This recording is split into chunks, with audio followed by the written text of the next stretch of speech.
ক্লাসটা শুরু করতে পারি। তো প্রাইড অ্যান্ড প্রেজুডিস বা এগুলো অংশ তোমাদের একটু পড়তে বলেছি, সবাই পড়তেছো তো নাকি? জি স্যার। আচ্ছা, আর এদিকে টেল অফ টু সিটিস এর সামারি এবং এটা অংশটা আমি দিয়ে দিয়েছি, ওটা লিখে আপডেট করে তোমরা একটু ওগুলো পড়ে নিবা। আজ থেকে আমরা নতুন একটা কবিতা পড়ব, সেটা হচ্ছে দ্য ওয়েস্টল্যান্ড, তাই তো? আমরা ওটা জি স্যার। শুরু করি। অন্য কথা না বাড়িয়ে আমরা পড়াটা শুরু করি।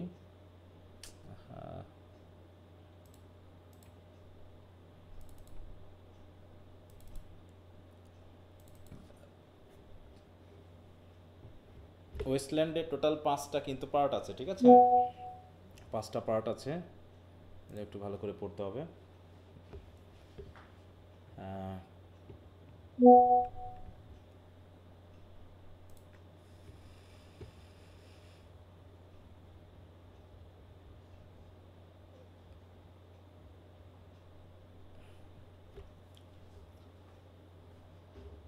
দেখো, এই যে হিস্ট্রিক্যাল ব্যাকগ্রাউন্ড বা ব্যাকগ্রাউন্ড অ্যানালাইসিস, এগুলো তোমরা একটু পড়ে নিবা নিজ দায়িত্বে, হ্যাঁ?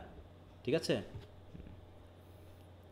এগুলো ওকে স্যার। যে এই কবিতা আচ্ছা স্যার। লেখার পিছনে, তাই তো, তার বিশেষ বিষয়গুলো কী ছিল, কেন লিখছেন, হ্যাঁ, তাহলে এগুলো আমাদের একটু বুঝতে সাহায্য করবে। এবং বিশেষ করে এই জায়গাটা যে ফিলোসফিক্যাল অ্যান্ড রিলিজিয়াস ব্যাকগ্রাউন্ড, যে তিনি এইখানে এই কবিতার ক্ষেত্রে এই তিনটা ধর্মের, হ্যাঁ, তিনটা ধর্মের বিষয়কে তিনি কিন্তু মিক্স করেছেন।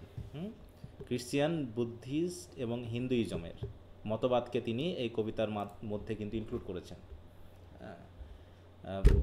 তো আমরা দেখবো এইখানে একটু খেয়াল করে দেখো, স্ট্রাকচারাল ইনোভেশন, মানে এখানে কবিতাতে তিনি টোটাল 5টা পার্ট করেছেন এবং প্রত্যেকটা পার্টের, দেখো, the wasteland is composed of 5 interconnected বা স্টাইলিস্টিকলি ডিস্টিংক্ট সেকশন। এই সেকশনগুলো এক একটাকে, মানে এই কবিতাগুলো আমরা তো ওই যে পড়লাম না, যে আলফ্রেড প্রুফক বা হচ্ছে যে কবিতাগুলো পড়েছি, কবিতাগুলো দেখে আমরা বুঝতে পারতেছি কবিতাগুলো কেমন জানি ওই, মানে কি বলবো, আমরা এর আগে যে কবিতাগুলো পড়ে অভ্যস্ত ওরকম না, একটু যেমন যেন এলোমেলো একটু ভাব মতো একবার এক একটা তথ্য নিয়ে আসা হচ্ছে। ঠিক অনেকটা আমরা পাইক পড়েছিলাম না, পাইক একটা কবিতা পড়ছিলাম। হ্যাঁ জি স্যার। হ্যাঁ, পাইক ফার্স্ট ইয়ারে পড়ছিলাম না, ওখানে দেখো অনেকগুলো কিন্তু সেকশন বা এপিসোডের কথা বলা আছে, তাই না? মানে এক একটা এপিসোড এক একটা সময় নিয়ে এসে এক একটা তথ্যকে বোঝানোর চেষ্টা করছে, মানে একটা কানেক্টেড কোনো ব্যাপার না, হ্যাঁ, বরং বিভিন্ন বিষয়গুলোকে ইন্টারকানেক্টেড করা হয়েছে, একটা ফ্লো, মানে একটা ঘটনাকে ফ্লোলি দেখানো হচ্ছে না, বিভিন্ন ঘটনাকে বিভিন্ন বিষয়কে যেন জুড়ে দেওয়া হচ্ছে শততালির মতো। কবিতাগুলো ঠিক এরকম, এক একটা সেকশনের মধ্যেও একই ঘটনা ঘটবে। তেমন সেকশন আছে কি the burial of the dead, এইরকম মিলে মোট 5টা সেকশন আছে এবং প্রত্যেকটা সেকশনে তিনি এক একটা বিষয়কে তুলে ধরার চেষ্টা করছেন। কোনোটা ধর্মীয় বিষয়কে, কোনোটা আমাদের মানে কি কি বলবো, আমাদের জীবনধারাকে তুলে ধরছে, হ্যাঁ, এই ব্যাপারগুলোকে বলছে। দেখো, দো ফ্র্যাগমেন্টেড ইনফর্ম, মানে কবিতাগুলো ফ্র্যাগমেন্টেড, হ্যাঁ, মানে এক একটা অংশ এক একটা বিষয়কে তুলে ধরছে, তুমি একসাথে কানেক্টেড করে একটা বিষয়কে হয়তো তুমি বুঝতে চেষ্টা করবা। কারণ এর সবচেয়ে বড় বিষয়টা হলো, দেখো, the poems achieve a kind of symbolic unity, মানে অনেকগুলো বিষয় বোঝাচ্ছে কিন্তু সবগুলো দু একটা বিষয়কে নির্দেশ করছে। বিশেষ করে theme of decay and regeneration, এইটা যে ধ্বংস এবং পুনরুত্থান, মানে ধ্বংসের মাধ্যম দিয়ে আবার নতুনের যে উত্থান, যেটা আমরা ওয়েস্ট ওয়েস্ট উইন্ড পড়েছিলাম না, ওয়েস্ট উইন্ড, হ্যাঁ, যে প্রথমে কি ডিস্ট্রাকশন, তাই তো, ডিস্ট্রাকশন বা ডেস্ট্রয়ার অ্যান্ড প্রিজার্ভার, তাই না? ওরকম একটা বিষয় যে আমরা বর্তমানে কি করি, একটা পর্যায়ে আসার পর সেখানে একটা ধ্বংস হয়, একটা রেভলিউশন হয়, তারপরে আবার নতুনের সৃষ্টি হয়, এরকম একটা আশা নিয়েই কিন্তু মানুষজন বেঁচে থাকে। তো এখানে ঠিক সেই বিষয়গুলোকে ওইভাবে আলোচনা করা হবে, বিভিন্ন ধর্মীয় মতবাদগুলোকে দেখানো হবে এবং আমাদের মধ্যে বর্তমান মানুষের মধ্যে যে ওই যে যেটা আমরা প্রুফকে পড়লাম, হ্যাঁ, ইনডিসিশন, হ্যাঁ, তারপর হচ্ছে মোরাল, মানে কি কি বলবো, ডিকে অ্যান্ড ডেথ, হ্যাঁ, এবং নিজের প্রতি মানে কি বলবো, বৃতৃষ্ণা, আগ্রহ হারানো, এই জায়গাগুলো কিন্তু এখানে তুলে ধরবে। তাহলে উপরের অংশগুলো তোমরা একটু পড়ে নিও, ওগুলো পড়ে আর সময় নষ্ট করছি না, বরং তোমরা পড়লেই বিষয়টা বুঝতে পারবা। আমরা কবিতাগুলোকে একটু মোটামুটি শুরু করি। দেখো, এখানেও একটা এপিগ্রাফ দিয়ে শুরু হয়েছে, যেমন আমাদের দ্য লাভ সং অফ যে আলফ্রেড প্রুফকেও কিন্তু আমরা ইয়া পড়েছিলাম, তাই না, যে একটা ইয়া ছিল, এপিগ্রাফ ছিল, এবং সেই এপিগ্রাফটাকে কেন্দ্র করে একটা থিমেটিক আইডিয়া দিয়ে কিন্তু পরবর্তী অংশটা শুরু। তো এখানে যে ভাষাটা দেওয়া হয়েছে সেই মোটামুটি তোমার দেখো এটা হচ্ছে কি একটা রোমান টেক্সট, হ্যাঁ, রোমান মানে ল্যাটিন ভাষায় লেখা, রোমের, তো এখানে সেই টেক্সটটা এখানে দেওয়া হয়েছে। সেই টেক্সটের মাধ্যমে তিনি আসলে কি বলতে চেয়েছেন দেখো, ছোট্ট একটা কথা, ছোট একটা কথা, সেটা হচ্ছে যে I myself saw the Sibyl of, দেখো, Cumae hanging in a cage, and when the boy said to her Sibyl what do you want, she replied I want to die. এখন এই যে ডায়লগটুকু শুধু আনা হয়েছে, এই ডায়লগটুকু যদি আমরা পুরো গল্পটা না জানি, এই ডায়লগটুকুকে আমরা ধরতে পারবো যে আসলে এখান থেকে কী বোঝানো হলো বলো তো? না স্যার। হ্যাঁ, মূল তাহলে তিনি হয়তো ঘটনাটা পড়েছেন, তিনি হয়তো জানেন, সেখান থেকে একটা ছোট অংশ তুলে নিয়ে তার এই কবিতার সাথে একটা থিমেটিক আইডিয়া মিলিয়েছেন। মানে ব্যাপারটা এরকম যে তিনি এটা বোঝাতে চেয়েছেন, ঠিক অনেকটা টিথোনাস পড়ছিলাম থার্ড ইয়ারে আমরা, জি স্যার। টিথোনাসের একটা আকাঙ্ক্ষা কী ছিল বলো তো? একটাই তার চাওয়া ছিল সেই সময়, কি? ইমমর্টালিটি, মৃত্যু স্যার, মৃত্যু। হ্যাঁ, মৃত্যু চাওয়া ছিল। হ্যাঁ, সে তো ইমমর্টালিটি চেয়েছিল, কিন্তু ইমমর্টালিটি তাকে কি হ্যাপিনেস দিতে পেরেছিল বলো তো? না স্যার। না দিতে স্যার। পারেনি। তাই না? এখানেও ঠিক ওইরকম। দেখো এখানে সে জিনিসটা বলা হচ্ছে সোর্স অফ দ্য কোটেশন, এটা একটা এপিগ্রাফ যেটা নেওয়া হয়েছে, দেখো পেট্রোনিয়াসের স্যাটিক, দেখো Satyricon and ancient Roman text in the story, দেখো এখানে কিউমি বলা হয়েছে, Cumaean Sibyl a prophetess granted eternal life by Apollo, ঠিক ওই টিথোনাসের মতো, যে অ্যাপোলো দেবতা এই প্রফিটিসকে কি করেছিল, ইটার্নাল লাইফ দিয়েছিল, কিন্তু forgot to ask for eternal youth. তাহলে টিথোনাসের মতো হচ্ছে না ব্যাপারটা? হ্যাঁ, কিন্তু ইটার্নাল ইউথ সে পায়নি।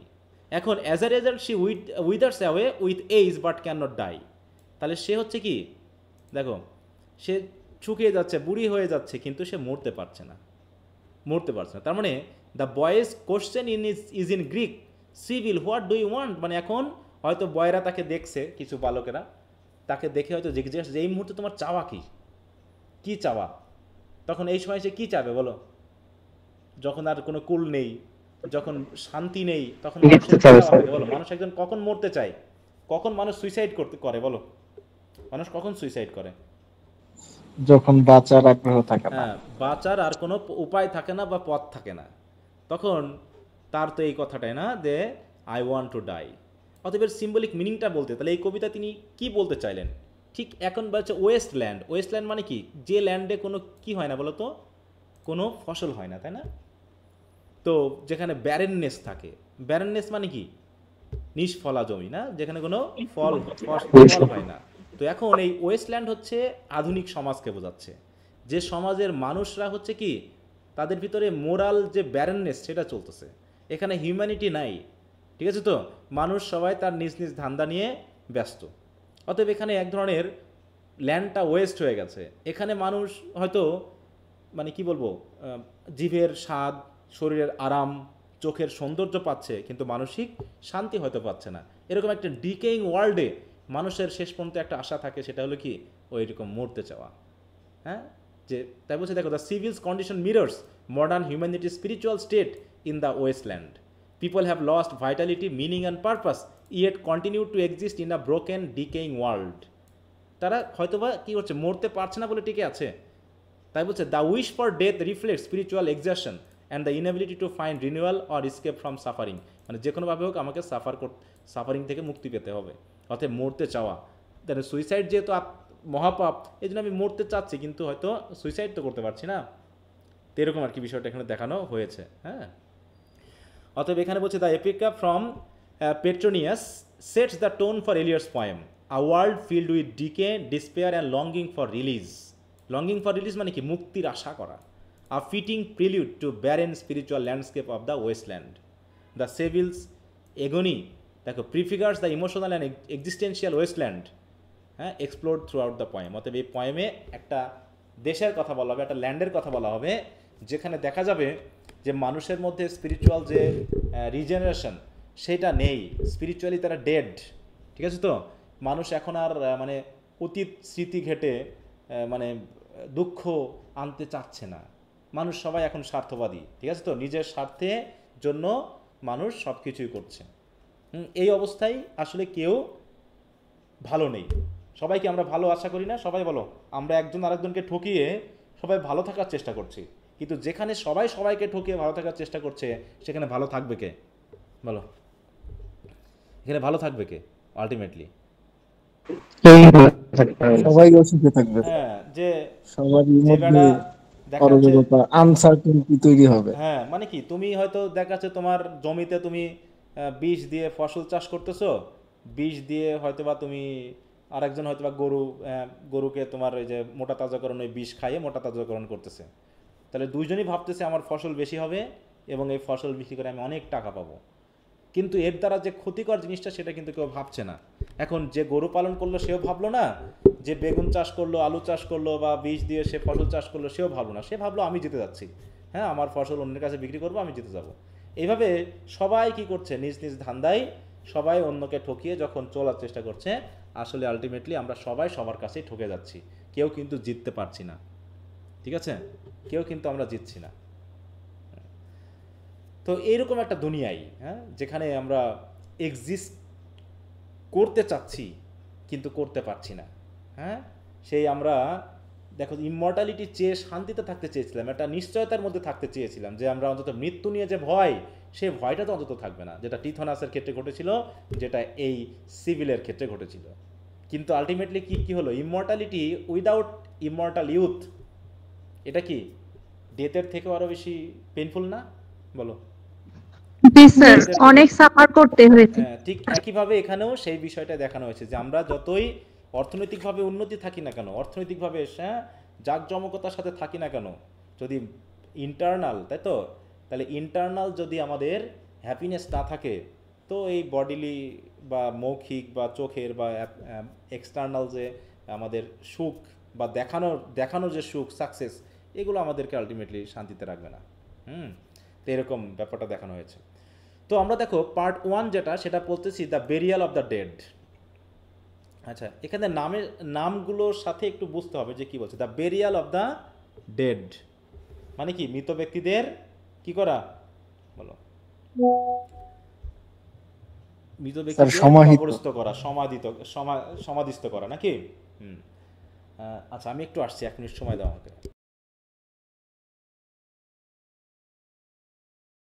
সবাই শুনতে পাচ্ছ আমাকে? শোনা যাচ্ছে? জি স্যার। আচ্ছা, তো এখানে কি বলছে দেখো, প্রথমে কবিতাটা হচ্ছে,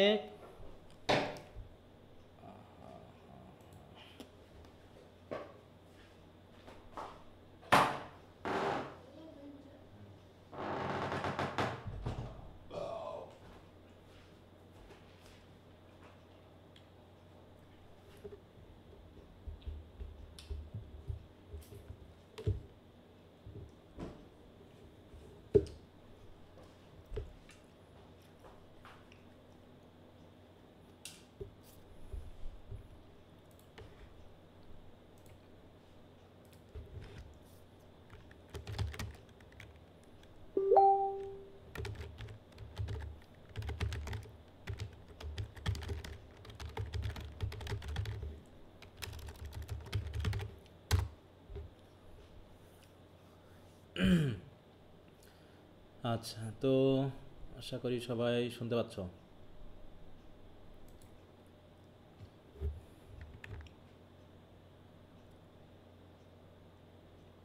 দেখো তো, এই ক্যান্টারবারি টেলসের কবিতাটা কোন মাস দিয়ে শুরু হয়েছে বলো তো?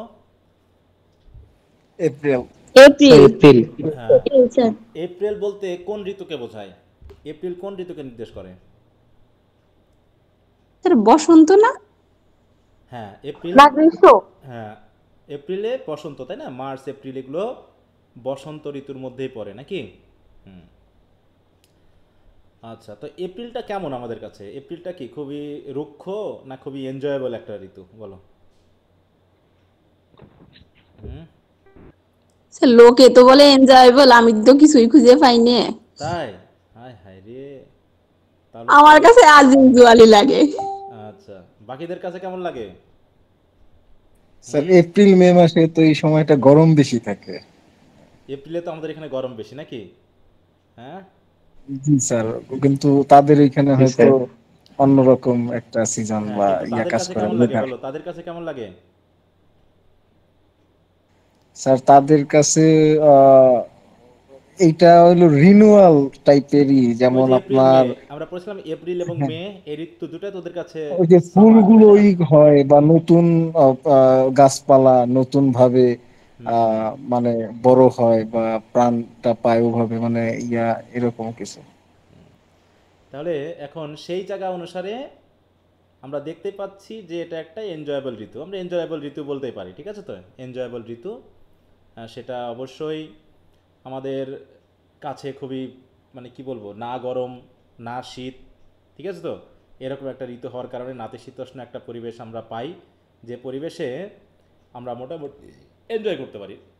গরমকালে যেমন আমরা খুব বিপদের মধ্যে পড়ে যাই, হ্যাঁ, হাঁসফাঁস শুরু করে দিই, ঘরের ভিতর থাকা যায় না, চারিদিকে তার বাইরেও গরম, হ্যাঁ, ভিতরেও গরম, ওদিকে ঠান্ডার ভিতরেও, হ্যাঁ, মাইনাসে নেমে আসে মাঝে মাঝে, হ্যাঁ, বা খুবই কমে যায় সেগুলো। কিন্তু এই এপ্রিল মে বা আমাদের বিশেষ করে জানুয়ারি ফেব্রুয়ারি মার্চ, এগুলো আমাদের দেশের এদিকে এনজয়েবল, হ্যাঁ। সেগুলো দেখো, দেখো এপ্রিল মার্চ এগুলোর কথাই মেনলি বলা হয়েছে। এটা ক্যান্টারবেরি টেলস থেকে অনেকখানি সেই, দেখো ক্যান্টারবেরি টেলসে এটাকে কিন্তু পজিটিভলি দেখানো হয়েছে, এটার সাথে স্প্রিংয়ে এসেছে এবং সেগুলো আমাদের পজিটিভ ইফেক্ট বা এনজয়েবল একটা ঋতু হিসাবে আমাদের ভিতরে যে রিজেনারেশন, এগুলো দেখো টু রিজেনারেট, হ্যাঁ, এই যে বলতে দেখ to regenerate there and search the flower, এখানে নতুন ফুল হয়, তাই তো, ফল ফল হয়, প্রকৃতি নতুন একটা রূপ লাভ করে, এরকম একটা বিষয় এখানে দেখানো হয়েছে। কিন্তু এই বেরিয়াল অফ দ্য ডেডের এই ওয়েস্টল্যান্ডের এই অংশে এপ্রিলকে বলা হয়েছে কি মান্থ দেখো তো? April is the cruellest month. এপ্রিলকে বলা হয়েছে কি সবচেয়ে, নির্দয়। হ্যাঁ, নির্দয় একটা মান্থ। কারণটা কি? কারণটা কি আমরা নির্দয় কেন বলছি? প্রশ্ন হতে পারে ভাইভাতে, বিশেষ করে যে why April is the cruellest month. কারণটা কি? Breeding lilacs out of the dead land. কারণ এই সময় শীতের মধ্যে যে ডেড ল্যান্ড হয়ে যায়, শীতে যেমন একটা রুক্ষ ভাব হয়, প্রকৃতির মধ্যে রুক্ষতা করে, তাই তো, তারপর হচ্ছে প্রকৃতি সবুজাভাব থেকে মানে বরফে ঢেকে যায়, হ্যাঁ, সব কিছু নষ্ট হয়ে যায়, হ্যাঁ, প্রাকৃতিক সৌন্দর্য হারিয়ে যায় শীতের মধ্যে। ঠিক এপ্রিল আসলে পারে এই ডেড ল্যান্ড থেকে লাইলাকের জন্ম হয়। লাইলাক কি? What is lilac? স্যার এক ফুল ধরনের একদম। হ্যাঁ, কেমন ফুল? দেখো লাইলাক বেগুনি প্ল্যান্ট, কালার। হ্যাঁ, এই যে এই ফুলটা না, হুম, দেখো এই ফুলটা হচ্ছে লাইলাক ফুল। এই লাইলাক ফুল এই ডেড ল্যান্ডে জন্মগ্রহণ করে। তাহলে ভালো তো, এত সুন্দর একটা ফুল হবে, তা কবি এটাকে ক্রুয়েলেস্ট বলছে কেন? হুম, কারণটা দেখো, মিক্সিং মেমোরি অ্যান্ড ডিজায়ার। কারণ যখন এই নতুন ফুল তৈরি হতে মানে জন্মাচ্ছে, সেখানে তখন কি মেমোরি এবং ডিজায়ার দুইটা মিক্সড হয়ে যাচ্ছে। কারণ কি, মেমোরি মানে কি অতীত ঘটনা, ডিজায়ার মানে কি কোন ঘটনা হবে? ডিজায়ার অতীত আর ফিউচার, বলো পাস্ট না ফিউচার?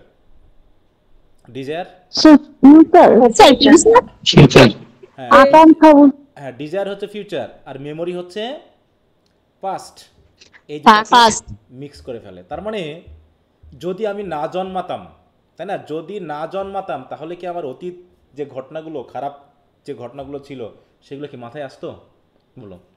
বা নতুন নতুন করে কি কোনো আকাঙ্ক্ষা হতো আমার, যদি আমি না পুনরায় যদি মানে ডেড ল্যান্ড থেকে ফিরে না আসতাম, আমি যদি রিজেনারেট না হতাম, আমি যদি পুনরায় জীবিত না হতাম, তাহলে কি আমার ভিতরে কোনো আকাঙ্ক্ষা থাকতো বা কোনো কষ্ট থাকতো বলো তো? কষ্ট আসতো?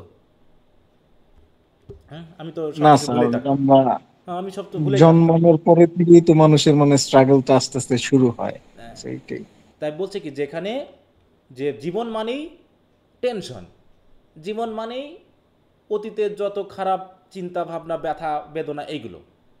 তো ওই যখন এপ্রিল আসে, এপ্রিল মানেই কি আমাদের ভিতরে সে আকাঙ্ক্ষা তৈরি হয়, সে অতীত স্মৃতিকাতরতা তৈরি হয়, যা আমাদেরকে শান্ত করার থেকে আমাদেরকে বেশি আরও উদ্বিগ্নই করে ফেলে। ঠিক আছে তো? তাই বলতে দেখো স্টায়ারিং স্টায়ারিং ডাল রুটস উইথ স্প্রিং রেইন, কারণ এই এপ্রিল মাসে যে এই স্প্রিংয়ের যে বৃষ্টি হয় সেই বৃষ্টিতে শীতে, তাই তো, মৃতপ্রায় যে ডাল রুটগুলো থাকে সেই রুটগুলো আবার নতুন করে স্টায়ার করে, আবার নতুন করে জেগে ওঠে নতুন করে লাইলাক ফুলের জন্ম দেয় এই ডেডল্যান্ডে।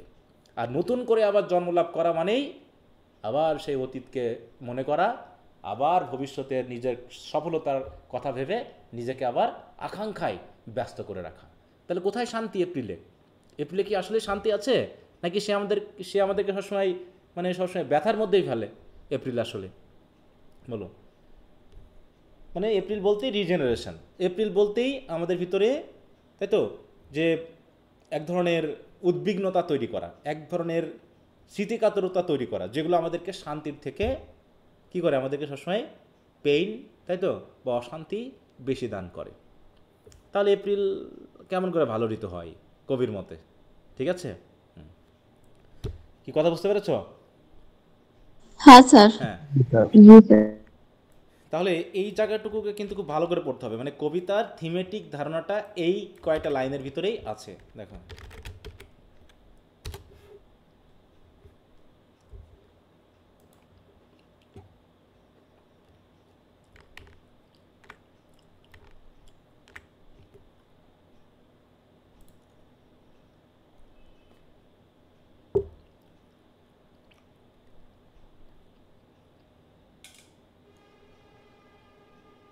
দেখো বলছে দ্য লাইন এপ্রিল, এটার মধ্যে বোঝাচ্ছে, দেখো, is a complex and paradoxical statement. It contrast the traditional association of April. April মানে আমরা বুঝি এটা হবে spring with new life and hope, suggesting instead of painful and unsettling experience. কিন্তু কবির কাছে মনে হচ্ছে এটা একটা পেইনফুল এবং unsettling experience. The poem explore themes of disillusionment, spiritual decay, and the difficulty of finding meaning in a post war world. And the opening lines encapsulate these themes by presenting spring not as a joyous awakening, but as a cruel reminder of what has been lost and what might never be regained. তার মানে memory মানেই যেটা আমরা অর্জন করতে পারিনি সেই দুঃখ, আর ডিজায়ার মানেই এমন কিছু আকাঙ্ক্ষা করা যা আমরা রিগেইন করতে পারবো না, তাই না? অতএব তা নিয়ে কষ্ট। তাহলে মানে একদিকে অতীতে হারানো কষ্ট, আর ভবিষ্যতে না অর্জন করতে পারার কষ্ট। এই কষ্ট নিয়ে আমাদেরকে থাকতে হবে, ঠিক আছে? তার জন্য ক্রুয়েলেস্ট মান্থ বলা হচ্ছে। দেখো, এলিয়ট সাবভার্টস দ্য কমন পারসেপশন। এপ্রিলকে আমরা কমনলি টাইম অফ রিনিউয়াল বা, তাই তো, জয় বলে থাকি। Instead he portrait is as a month of pain, a cruel reminder of what has been lost and is unattainable. Breeding lilac out of the dead land, এটা কেন বলা হচ্ছে? The image highlight the contrast between the potential for new life and the desolation, মানে dead land where they grow. It suggests that even in the midst of renewal there is a sense of loss and decay. কারণ কি, খুব শীঘ্রই আবার আমরা মারা যাব। Mixing memory and desire. Spring stirs up memories and desire, but in the context of the poem these are often painful reminder of what is absent and has been lost. It is a mixing of past and present that can be unsettling and disorienting. Staring dull roots বলতে কি বোঝায়? The dull roots represent a lack of vitality or spiritual emptiness, while the spring rain is meant to nourish and awaken. তার মানে একসময় আমাদের ওই ডাল root ছিল, আমরা প্রায় মৃতপ্রায় অবস্থা ছিলাম, সেখান থেকে হঠাৎ করে স্প্রিং রেইন আসলো আর আমাদেরকে নতুন করে আবার বাঁচার শখ জাগিয়ে দিল।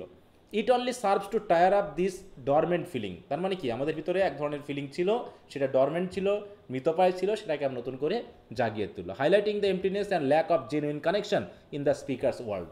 সুতরাং দেখো, the opening lines of the wasteland creates a sense of unease and disillusionment, suggesting that the traditional symbol of hope and renewal are not effective in the modern fragmented world. The poem explored the psychological and spiritual wasteland that resulted from the World War the First, and the opening lines effectively set the tone for this exploration. এই কথা বুঝতে পেরেছো আসলে কি বলতে চাইলো কবি এটা দিয়ে? তাহলে কবির কাছে কোন ঋতু তাহলে ভালো লাগবে? এপ্রিল মানে এটা কি তাহলে স্প্রিং ভালো লাগবে, নাকি দেখো উইন্টার ভালো লাগবে? দেখো উইন্টার ভালো লাগছে, কারণ কি, উইন্টার কেপ্ট আস ওয়ার্ম। উইন্টারে আমরা বেশ ওয়ার্ম থাকি না, ঘরের ভিতর থাকি, ঠিক আছে তো, বাইরে বার হয় না, আমরা ডরমেন্ট অবস্থায় থাকি। এইখানে কেপ্ট আস ওয়ার্ম মানেই ঠিক অনেকটা সেই ইয়ার মতো, ওয়েস্ট উইন্ডের মতো, যে বীজগুলোকে মাটির নিচে সুন্দর করে ডরমেন্ট অবস্থায় রেখে দেয়। স্প্রিংয়ের বৃষ্টি আসলেই সেটা আবার নতুন করে চারা গাছ জন্মে। তার মানে ভালোই ছিল, মাটির নিচে ছিল, আবার টেনশন করার কি কি আছে? আবার নতুন করে চারা গাছ হয়ে যখন গাছ হবে, সেই গাছকে এখন খাবার সংগ্রহ করতে হবে, সেই গাছকে ঝড়ের সাথে যুদ্ধ করতে হবে, সেই গাছের মৃত্যু থেকে নিজেকে বাঁচানোর চেষ্টা করতে হবে, কত ঝামেলা। হ্যাঁ, নতুন করে বাঁচা মানে কি? আবার নতুন ঝামেলা তৈরি করা। কি দরকার এত ঝামেলা নেওয়া ভাই? ওর চেয়ে বরং আমরা নীরবে শান্তভাবে শুয়ে বসেই থাকি। এত ঝামেলা নেওয়ার কি আছে পৃথিবীতে? মরেই তো যাব।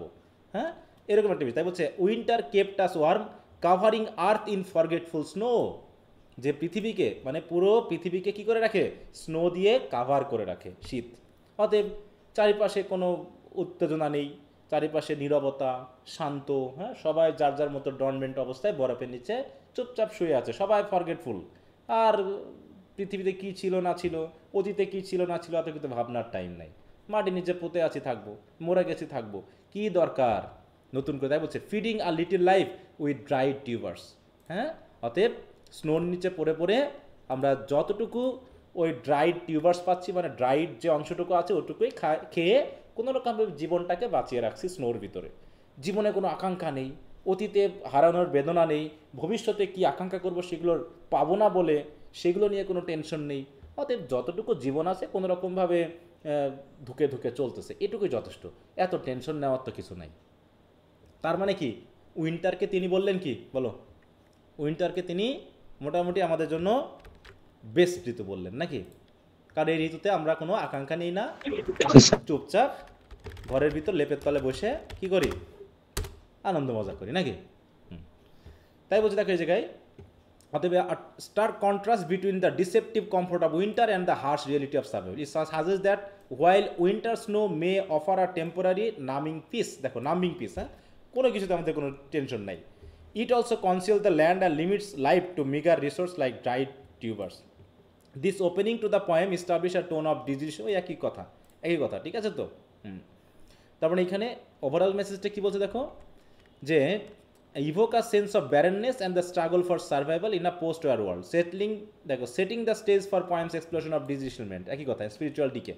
The poem uses these images to challenge the traditional symbolism of spring as a time of renewal and hope, suggesting that in the modern world, even spring brings cruel reminder of the harsh realities of the life.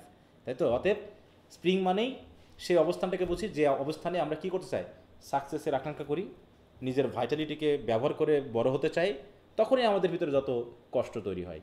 ওর চেয়ে আমাদের যদি কোনো মানে কোনো আকাঙ্ক্ষা না থাকে, নির্জীব একটা যদি জীবন আমরা যাপন করি, তাহলে তো আমাদের কোনো টেনশন হচ্ছে না। তাহলে টেনশন ছাড়াই আমরা জীবন যাপন করব, কোনো রকম ওই যা আছে তাই নিয়েই ড্রাইড টিউবার্সের মতো ওইটুকু খেয়েই বরফের নিচে যেমন বাকি সব। দেখো এক জায়গায় বরফের নিচে ঢেকে ছিল, কোনো ঘাস টাস ছিল না, কিন্তু বরফ চলে যাওয়ার পর যখন স্প্রিংয়ের ঋতু আসে তখন কি আবার নতুন করে কি ঘাস জন্মায় না? বলো তো, আবার নতুন করে গাছে পাতা জন্মায়। তার মানে কি ওগুলো ডরমেন্ট অবস্থায় ছিল, আসলে পুরোপুরি মারা যায়নি, জাস্ট ফরগেটফুল ছিল যে আমাদের কিছু করতে হবে। অমনি স্প্রিং আসলো আর আমাদেরকে ঘুম থেকে জাগিয়ে তুললো। আর ঘুম থেকে জাগা মানেই আবার কাজ, আবার বেঁচে থাকার সংগ্রাম, অতীতে না পাওয়ার বেদনা, ভবিষ্যতে আকাঙ্ক্ষা নিয়ে বেদনা। এত বেদনা নিয়ে তো থাকা যায় না। এরকম একটা বিষয়কে বোঝানো হয়েছে, ঠিক আছে? দেখো এই যে ড্রাইড টিউবার্স মানে হচ্ছে সামান্য, দেখো meagre sustenance that sustain life during winter, মানে অল্প স্বল্প কিছু যা নিয়ে আমরা মোটামুটি বেঁচে থাকবো। ঠিক অনেকটা ওই যে তোমার সেই অ্যান্ড অ্যান্ড গ্রাসহপারের মতো, মনে আছে গল্পটা? জি স্যার। যে অ্যান্ড কি করতেছে, কিছু সঞ্চয় করে রেখেছে যাতে শীতের মধ্যে সে কি করতে পারে, চুপচাপ বসে ফ্যামিলির সাথে আনন্দ করে খেতে পারে। তারপরে ওখানে আর কোনো পরিশ্রম নেই, যা আছে তাই নিয়ে আমরা শান্তিপূর্ণভাবে খাচ্ছি। আবার সামার আসা মানে আবার পরিশ্রম করো, আবার স্ট্রাগল করো, আবার ব্যথা নাও, এত কিছু দরকার নেই। তো সেই হিসাবে কবি এখানে দেখানোর চেষ্টা করেছেন। তাই বলে দেখো তারপরে এরকম হঠাৎ করে সামার আসলো, summer surprised us coming over the Starnbergersee. দেখো এটা স্টার্ন বার জার্সি, এটা একটা জায়গার নাম, ঠিক আছে তো? দেখো দেখো এটা একটা লেকের নাম। হ্যাঁ, এই যে এখানে স্পিকার হয়তো কথাটা বলছে। দেখো যে সামার সারপ্রাইজ আস, সারপ্রাইজ হওয়া মানে কি, আমরা তো কেয়ারলেস ছিলাম, হঠাৎ করে সামার চলে আসলো। বিশেষ করে কোথায় আসলো দেখো, আমরা যখন কোথায় আসলাম, কামিং ওভার দ্য, দেখো Starnberg jersey with a shower of rain. হঠাৎ করে সামার আসলো, আমাদেরকে পুরো সারপ্রাইজ করে দিল। আমরা হয়তো একটা লেকে ঘোরাফেরা করছিলাম, হঠাৎ করে বৃষ্টি হলো সামারের, with a shower of rain নিয়ে সামার চলে আসলো। তখন we stopped in the colonnade, আমরা একটা কলোনেডে থামলাম। কলোনেড মানে দেখো এখানে বলছে, কলোনেড মানে কি বলো, দেখো এই জায়গায় স্যার একটা বলো কি বলতে চাচ্ছ? ছোট একটা স্যার শেড, দলবদ্ধভাবে বসবাস করা। না না ওটা না, এখানে কলোনেট বলতে ওটা বোঝাচ্ছে না, জাস্ট ছোট একটা শেড যেখানে মোটামুটি বৃষ্টি থেকে আমরা নিজেদেরকে রক্ষা করতে পারি, ঠিক আছে? তো এইরকম একটা জায়গাকে বোঝানো হচ্ছে।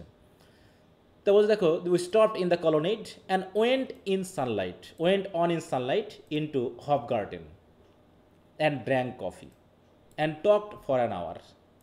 মানে এখানে দেখাচ্ছে যে হয়তো ওই যে সে নতুন করে আকাঙ্ক্ষা, নতুন জীবন, নতুন করে মানে প্রেম বিনিময় করা, হ্যাঁ ব্যাপারটা এরকম যে একসাথে থাকা, একসাথে গল্প করা, এই জায়গাটাই বলছে যে মানে নতুন করে যেন আমরা আবার আকাঙ্ক্ষা তৈরি করছি, আমরা ঘুরতে যাচ্ছি, আমরা কফি খাচ্ছি, আমরা একসাথে সবাই মিলে গল্প করছি, একটা এনজয়মেন্ট সামারে আসতেছে।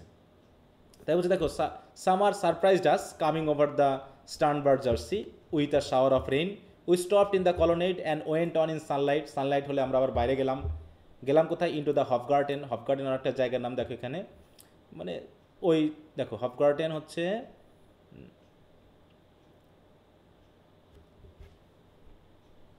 এখানে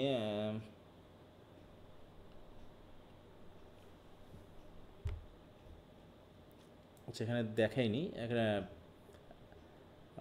কোথায় গেল এই যে পার্ক, হ্যাঁ এই যেখানে সানি হফ গার্ডেন একটা পার্ক মিউনিকে, ঠিক আছে? তো দ্যাট ওয়ার্কড, তাহলে হচ্ছে কি এখানে নিশ্চয়ই তাহলে উই আস এরকম কিছু বলা আছে, তাহলে এখানে একজন স্পিকার আছে তাই না? তাহলে স্পিকার সহ কি ও কি একা আছে না ওর সাথে আর কেউ আছে বলো তো?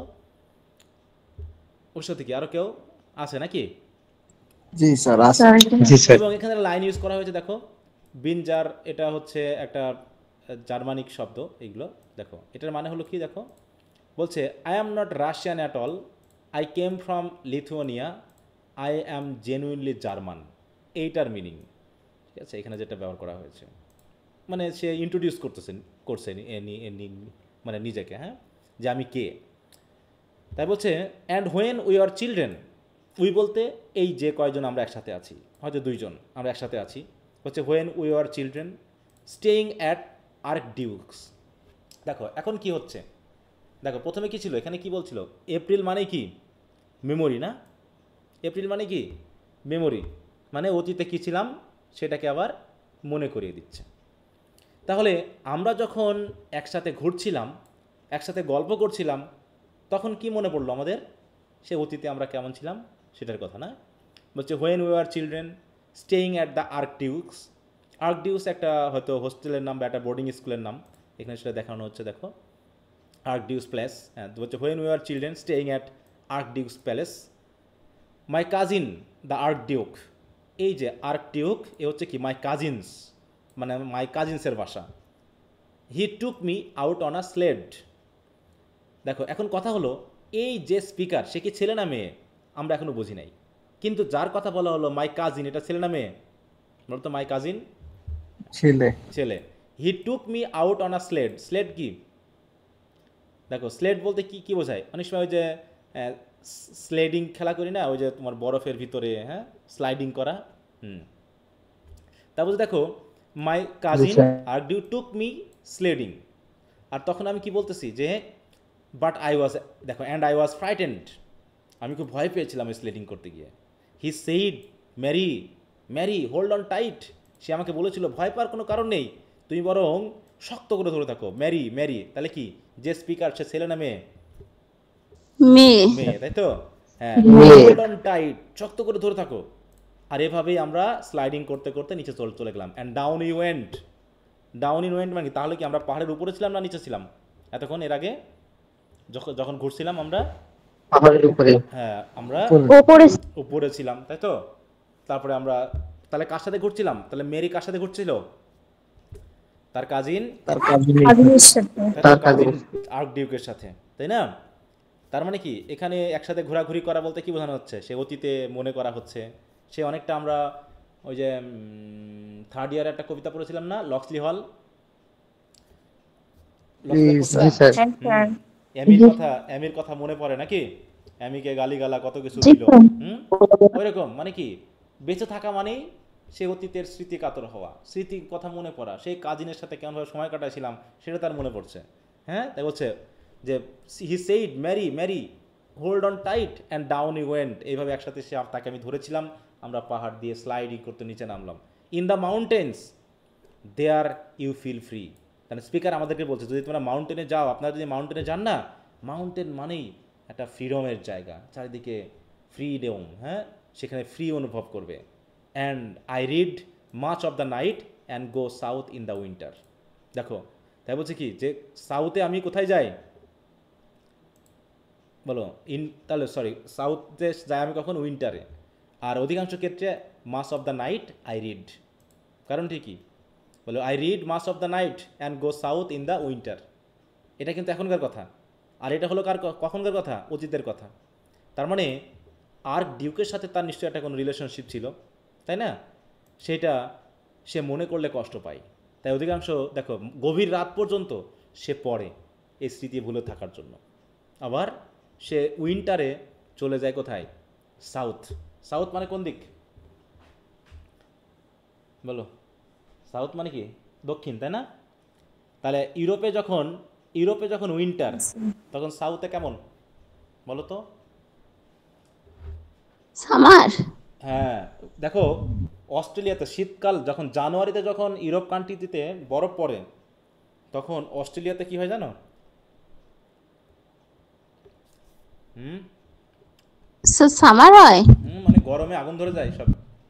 দেখো না, খবর শোনো না যে অস্ট্রেলিয়াতে মাঝে মাঝে কি কি কি হয়, বন জঙ্গলে আগুন ধরে যায় পুরো। হুম, তো এরকম আর কি বিষয়টা। তখন সে দেখো এটার মানেটা কি, দেখো এখানে বলতে চাচ্ছি কি, দেখো এইখানে একটু লাইনগুলো খেয়াল করো, এই যে এইটা। দেখো now in old age and spiritual awareness, তার মানে এখন কোন বয়সে আছে? এখন আমরা কোন বয়সের কথা বলবো? হুম, মানে সে অতীতের কথা মনে করলো, এখন ওল্ড এজ। হ্যাঁ, Marie retreats from the cold, she spend her nights reading isolated and introspective. দেখো রিডিং পড়া মানে কি? একাকী থাকা, আর কারোর সাথে নেই। And migrates to escape winter, হ্যাঁ, এবং উইন্টারকে এস্কেপ করার জন্য সে সাউথে চলে যায়। তার মানে কি? Against suggesting a life of withdrawal, fragility and detachment. তার মানে কি যে সবসময় আমরা শান্তির জন্য, বেঁচে থাকা মানেই একটা স্ট্রাগল, একটা সংগ্রাম, একটা জায়গা থেকে পালিয়ে বাঁচা, নিজেকে স্বস্তি দেওয়ার জন্য। তো এরকমভাবে এই যে ওপেনিং যে পড়লাম, হচ্ছে this opening sets the emotional and symbolic tone for the wasteland, a poem filled with cultural ruins, broken believes and isolated voice. হ্যাঁ, তাকে এখানে হঠাৎ করে একজন কথা বললো এসে, ম্যারি যার নাম, সে তার সামারের কথা বলল, তাই তো, তারপরে অতীতের কথা বলল, তারপরে বর্তমানের কথা বলল। তাহলে বর্তমানটা কি? তার আনন্দের। সে চাইল্ডহুডে খুব মজা করেছে, খুব আনন্দ করেছে, কিন্তু বর্তমান সময়ে কি অবস্থা বলো? তার চিন্তায় যাচ্ছে হ্যাঁ, চিন্তা সামারে করে তারা কি করেছে? সামারে তারা পার্কে ঘুরতে গেছে, সামারে তারা একসাথে গল্প করেছে, সামারে তারা ড্র্যাঙ্ক করেছে, কিন্তু তারপর ছোটোবেলাতে তারা একসাথে ঘুরেছে, হ্যাঁ, একসাথে আনন্দ করেছে, কিন্তু এই ওল্ড এজে এসে এই যে এখন পালিয়ে বাঁচা লাগতেছে। হ্যাঁ, অতীত ভুলে থাকার জন্য সারা রাত বই পড়তে হচ্ছে, আর শীত থেকে বাঁচার জন্য, শীত থেকে মানেই প্রবলেম থেকে বাঁচার জন্য আমাদেরকে পালিয়ে বেড়াতে হচ্ছে। যে জায়গাতে আমি জীবিত থাকি সেখান থেকে আমি ভয়ে অন্য জায়গায় চলে যাচ্ছি। হ্যাঁ, তাই বলছে দেখো, it begins not with life and hope but with the irony of painful renewal as the world emerges from numbness only to face inner দিকে। দেখো থ্রু ম্যারিজ মেমোরিজ, তাহলে কয়েক প্রকার মেমোরি, হ্যাঁ, প্রেজেন্ট পাস্ট, এগুলো Eliot explore how the past haunts the present আর how even beautiful memories can not shield the modern soul from despair. অতএব অতীতের এত সুন্দর স্মৃতি থাকা সত্ত্বেও সেই স্মৃতি কি আমাকে বর্তমানে সুখে রাখতে পেরেছে? আমাকে কি মডার্ন যে ডিসপেয়ার সেখান থেকে কি বাঁচাতে পারছে না। আমাকে সারা রাত ধরে বই পড়তে হচ্ছে, কারণটা কি? আমি শান্তিতে ঘুমাতে পারছি না। আমি ঘুমাবো কি? মেমোরি এসে আমার মাথায় কিলবিল করতেছে না, আমাকে সবসময় জাগিয়ে রাখতে হয়, জন্য বই পড়তে হচ্ছে মাস অফ দ্য নাইট, পরে আমি আমার সময়গুলোকে কাটাচ্ছি। কি কথা বুঝতে পারছো কীভাবে বলতেছে কথাটা? জি স্যার। মানে এই কবিতাগুলো বললাম না, একটু হঠাৎ হঠাৎ করে কোনো একটা কথা বলবে, হঠাৎ করে একটা সিচুয়েশন নিয়ে আসবে, যদি একটু ধারাবাহিকভাবে থিমেটিক আইডিয়াটা না বুঝতে পারে তাহলে কিন্তু আমাদের বুঝতে অসুবিধা হয়ে যাবে, মানে কী কথা বলা হলো এই জায়গায়। মনে হচ্ছে সিম্পল একটা কথা বলেছে এখানে, তাই না? সিম্পলি সে হপ গার্ডেনে ঘুরতে গেছে, কজন একটা দাঁড়াইছে, ড্র্যাঙ্ক করেছে, 1 ঘন্টা ধরে কথা বলেছে, ছোটোবেলায় সে ডিউকের সাথে খেলা করেছে, স্লাইডিং করেছে, এগুলো কি সিম্পল ঘটনা, সিম্পল কি বলো মেমোরি, তাই না, ফ্ল্যাশব্যাক। কিন্তু এগুলো মনের আকাঙ্ক্ষাকে কীভাবে প্রেজেন্ট করতেছে সেই জায়গাটা কবি এখানে ফোকাস করার চেষ্টা করেছেন। আচ্ছা, এরপর দেখো এখানে কানেক্টেড পাবে না তুমি, হ্যাঁ, মানে কি বলবো, যে ঘটনাগুলো যে একটা গল্পের মতো সেরকমটা না, মাঝে মাঝেই কিছু কিছু কিছু কিছু বিষয় নিয়ে এসে তোমাকে দেখানো হচ্ছে। ঠিক যেমনটা আমরা প্রুফকেও কি এরকম কোনো একটা ফ্লো পেয়েছিলাম, স্মুথ ফ্লো পেয়েছিলাম বলো, গল্পের বা কাহিনীর কবিতা পড়তে গিয়ে বলো? না স্যার। এটা পাইনি, তাই না? তারপরে দেখো, what are the roots that clutch, what branches grow out of this stonish rubbish. হ্যাঁ, বলছে what are the roots that clutch, মানে একটা গাছ যখন বড় হয় তখন তাকে ধরে রাখে কে বলো তো, বলো, ধরে রাখে কে? শিকড় তো ধরে রাখে নাকি, মূল বা শিকড় ধরে রাখে। এবং বলছে what branches grow out of this stony rubbish, মানে কি কোন অবস্থাকে বোঝাচ্ছে বলো তো? এটা কোন অবস্থা? ঠিক অনেকটা ওই যে সে সিভিলের মতো না, যে আমি এখনও বেঁচে আছি কেন, আমাকে কে ধরে রাখছে, আমি তো মরতে চাই। হ্যাঁ, এই যে আমার শরীর এখন স্টোনি রাবিশের মতো, এখান থেকে আবার কোন ব্রাঞ্চ জন্মাবে? হ্যাঁ, what branch grow out of this stony, বয়স হলে কি আমার আর শরীরে কি শাখা পোশাকা হবে বলো? যে গাছ বৃদ্ধ হয়ে গেছে সেই গাছের কি আবার শাখা পোশাকা নতুন করে হয়? না স্যার। হ্যাঁ, তাই বলছে যে what are the roots that clutch, what branches grow out of this stony rubbish, son of man, you cannot say or gaze, for you know only a heap of broken images, where the sun beats and the dead tree gives no shelter, the cricket no relief, and the dry stone no sound of water. তা বলছি কি সান of man বলতে কাকে বোঝায় জানো তো? What is son of man? Sir root বা শিকড়কে? না, সান অফ ম্যান এটা বলতে মেনলি দেখো বিবলিক্যাল রেফারেন্সে জিজাস ক্রাইস্টকে বলা হয়, ঠিক আছে তো? সান অফ ম্যান, মনুষ্যপুত্র, এরকম একটা শব্দ বাংলায় আমরা ইউজ করে থাকি। দেখো আমি যদি একটু দেখি এখানে,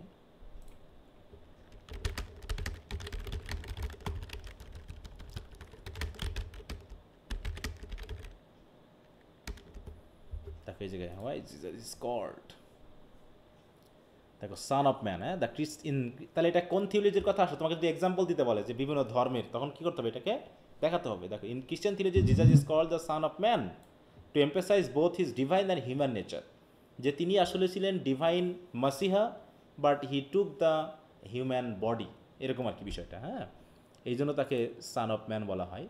যে দেখো the title son of man can simply refer to a human বিংকে বোঝাতে চাই, কিন্তু এখানে in this sense it highlights Jesus' physical incarnation, his birth, life and death as a human being. It emphasizes his ability to relate to and sympathize with human experiences. কি কথা বুঝতে পেরেছ? তাহলে এইখানে শুধু জিজাস ক্রাইস্টকেই বোঝাতে বলবে না, জিজাস ক্রাইস্টের সাথে আমাদেরকে মনে করিয়ে দেবে একজন মানুষকে। সান অফ ম্যান মানে আমাদের হিউম্যানিটিকে বোঝাবে, যে হিউম্যানিটির কি আছে? 3টা স্টেপ আছে।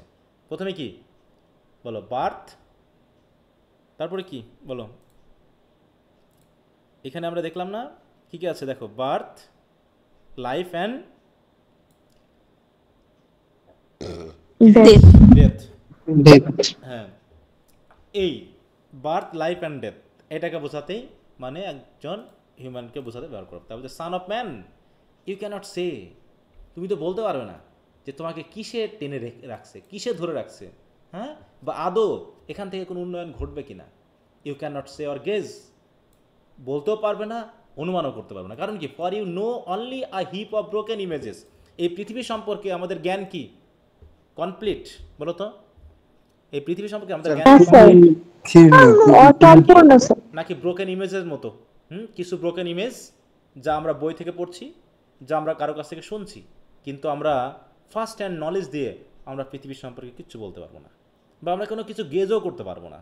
যেমন আমরা ধর্মীয় বিশ্বাস অনুসারে আমরা অনেক কিছু বলি, তাই না? কিন্তু সেগুলো কি আমাদের ফার্স্ট হ্যান্ড নলেজ, নাকি জাস্ট আমাদেরকে বলা হচ্ছে তাই আমরা বিশ্বাস করছি? কোনটা বলো তো? যে কোনো ধরনের বিলিফগুলো যেগুলো আছে, বলা হচ্ছে হ্যাঁ, বিধায় আমার বিশ্বাস মনে করছি। হচ্ছে। হ্যাঁ, তাই তো, আমাদেরকে যা বলা হচ্ছে তাই তো অতীত ট্রেডিশন অনুসারে আমরা সেগুলোকে বিলিভ করছি, সেইগুলোকে আমরা মনে করছি, কিন্তু এগুলো আগে কি ছিল, ভবিষ্যতে কি হবে, আমরা কিছুই বলতে পারবো না। ইউ ক্যান নট গেজ আর বলছি ইউ ক্যান নট সে, কারণ কি? শুধু আমরা ব্রোকেন ইমেজ জানি একটু, তাই তো? ব্রোকেন ইমেজ দিয়ে কি পূর্ণাঙ্গ ছবিটাতে কি জানা যাবে?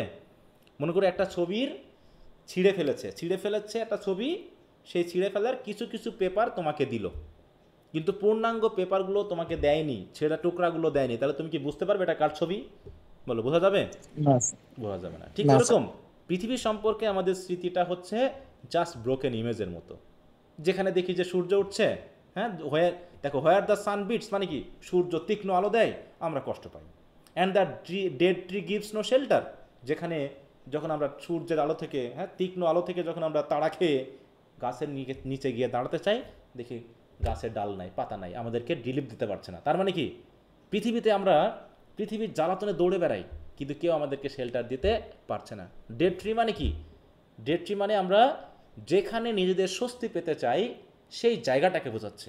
যে জায়গা নিজেই ডেড, সে আমাদের কীভাবে স্বস্তি দিবে? And the cricket no relief. Cricket মানে কি? এখানে বিভিন্ন পশু পাখির যে গান বা সাউন্ডকে রেফার করা হচ্ছে, যে মিউজিক আমাদের কোনো মানে কি কোনো রিলিফ দেয় না। And the dry stone no sound of water. আর যেদিকে যাই দেখি শুধু শুকনা স্টোন, যেখানে কোনো পানির সাউন্ড নাই, অতএব পানি নাই বলে আমাদের বাঁচানোরও কি, যে পানিবিহীনভাবে কি আমরা জীবন বাঁচতে পারবো? বলো, আমরা হয়তো বাঁচতে পারবো না। না স্যার। তো এখানে পৃথিবীটাকে এরকমভাবে বোঝানো হচ্ছে যে আমি কিভাবে বাঁচবো, হ্যাঁ, আমি তো মরে যাচ্ছি, কিন্তু তারপরও আমাকে যেন কোনো রুট যেন ধরে রেখেছে, তাই না? আমার এই মৃতপ্রায় অবস্থায় আসলে কি আমার শরীর থেকে, হ্যাঁ, কি আদৌ কোনো ব্রাঞ্চ বার হবে? হ্যাঁ, আসলে হবে কিনা আমি জানি না, আমরা কিছুই বলতে পারবো না, কারণ পৃথিবী সম্পর্কে আমাদের পূর্ণাঙ্গ জ্ঞান নেই। এইখানে যেটা বলা হলো, হ্যাঁ, দেখো এইটুকু যদি আমরা একটু দেখি তাহলে কি বলছে।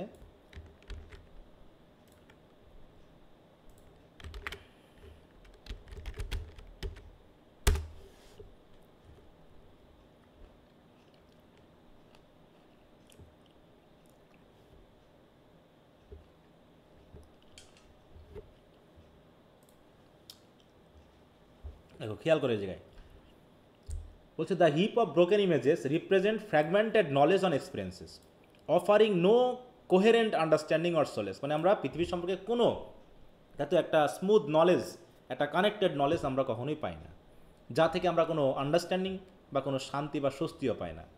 The image of the sun beating down, আর ডেড ট্রি, আর silent cricket and a dry stone all contribute to a sense of barrenness, তাই তো? Loss and the absence of life, sustaining element. হ্যাঁ, it suggest a world where meaning is lost and human connection is severed. মানে কি? Human severed মানে কি? বিচ্ছিন্ন। Living behind only scattered fragments and a pervasive sense of despair. এছাড়া তো পৃথিবীতে আর কিছুই পাচ্ছি না।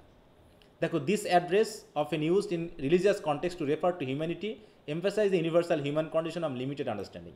এটা ওই যে son of man Jesus Christ যেমন, তেমনি পুরো হিউম্যানকে বোঝাতে পারে। তার মানে you can not say or guess, this highlight the inability to grasp the full truth and meaning of things, suggesting a fundamental lack of comprehension. মানে আমরা পৃথিবী সম্পর্কে কেউ ক্লিয়ারলি বলতে পারবো না। পারবো কিছু? বলো, স্বর্গ নরক ধর্ম সম্পর্কে আমরা কে বলতে পারবো বুকে হাত দিয়ে একদম একদম পারফেক্টলি বলতে পারবো যে আমি এটাতে পুরোপুরি বলতে পারি? এরকম করে কেউ বলতে পারবো? বলো। না স্যার। আমরা বলতে পারবো না। হ্যাঁ, হয়তো আমরা বিশ্বাসে বলতে পারি যে আমি বিশ্বাস করি, কিন্তু তুমি তোমার বিশ্বাসটাকে কিভাবে প্রমাণ করবা? আমার তো নলেজ নেই, ফ্র্যাগমেন্টেড নলেজ, আমি কীভাবে প্রমাণ করবো, কী হবে? এটা বিশ্বাসের উপর দিয়ে ভর করতে হবে, আর তা না হলে আমি কিছুই জানবো না, আমি কিছু বলতে পারবো না, শুধু এটুকুই বলা হয়েছে আমাকে, আমি এটুকুই জানি, এর থেকে কিছু না। ঠিক আছে, তাই বলছি কি, দেখো যে our understanding is composed of disjointed pieces rather than a cohesive whole, মানে ডিসজয়েন্টেড পিস। আমাদের ধর্মীয় জ্ঞানগুলোও কেমন, যে ধর্মে যে আমরা বিশ্বাসী যে সবাইকে আমরা ধর্মীয় জ্ঞানগুলো পূর্ণাঙ্গভাবে করি, ধারণ করি, বলো তো? না স্যার। নাকি আমাদের স্বার্থের সাথে যতটুকু যাই সেইটুকু নিয়ে আমরা মোটামুটি চলি নাকি, এবং সেইটুকুই আমরা আওড়াই আমাদের কথা বলার সময়, জি স্যার। সেইটুকুই আমরা একটু আওড়াই যে আমরা খুব নলেজেবল পারসন, হ্যাঁ, আমরা ধর্ম সম্পর্কে খুব জ্ঞান রাখি। যদি রাখতামই তাহলে পৃথিবীটা এরকমটা হতো না। তারপর দেখো, the San of an symbol of life and vitality is here present as harsh and oppressive, মানে সূর্য আমাদেরকে বিটিং করতেছে, হ্যাঁ, beating down on the barren landscape, মানে সূর্য মানে জীবন, যেন আমাদেরকে এমন জায়গায় নিয়ে বেড়াচ্ছে, আমরা যেখানে যাচ্ছি শেল্টার নেওয়ার জন্য যাচ্ছি, একটু স্বস্তি নেওয়ার জন্য যাচ্ছি, কিন্তু কোথাও সেটা পাচ্ছি না। তারপরে দেখো, this images reinforce the desolation, the dead tree of hers, no protection, the cricket usually a source of chirping sound is silent, and the dry stone which might be expect to hold some moisture is barren, হ্যাঁ, যে dry stone, সেখানে যদি ভেজা কোনো থাকতো, পানি থাকতো, হয়তো আমরা খেয়ে বাঁচতাম, কিন্তু সেটাও ব্যারেন।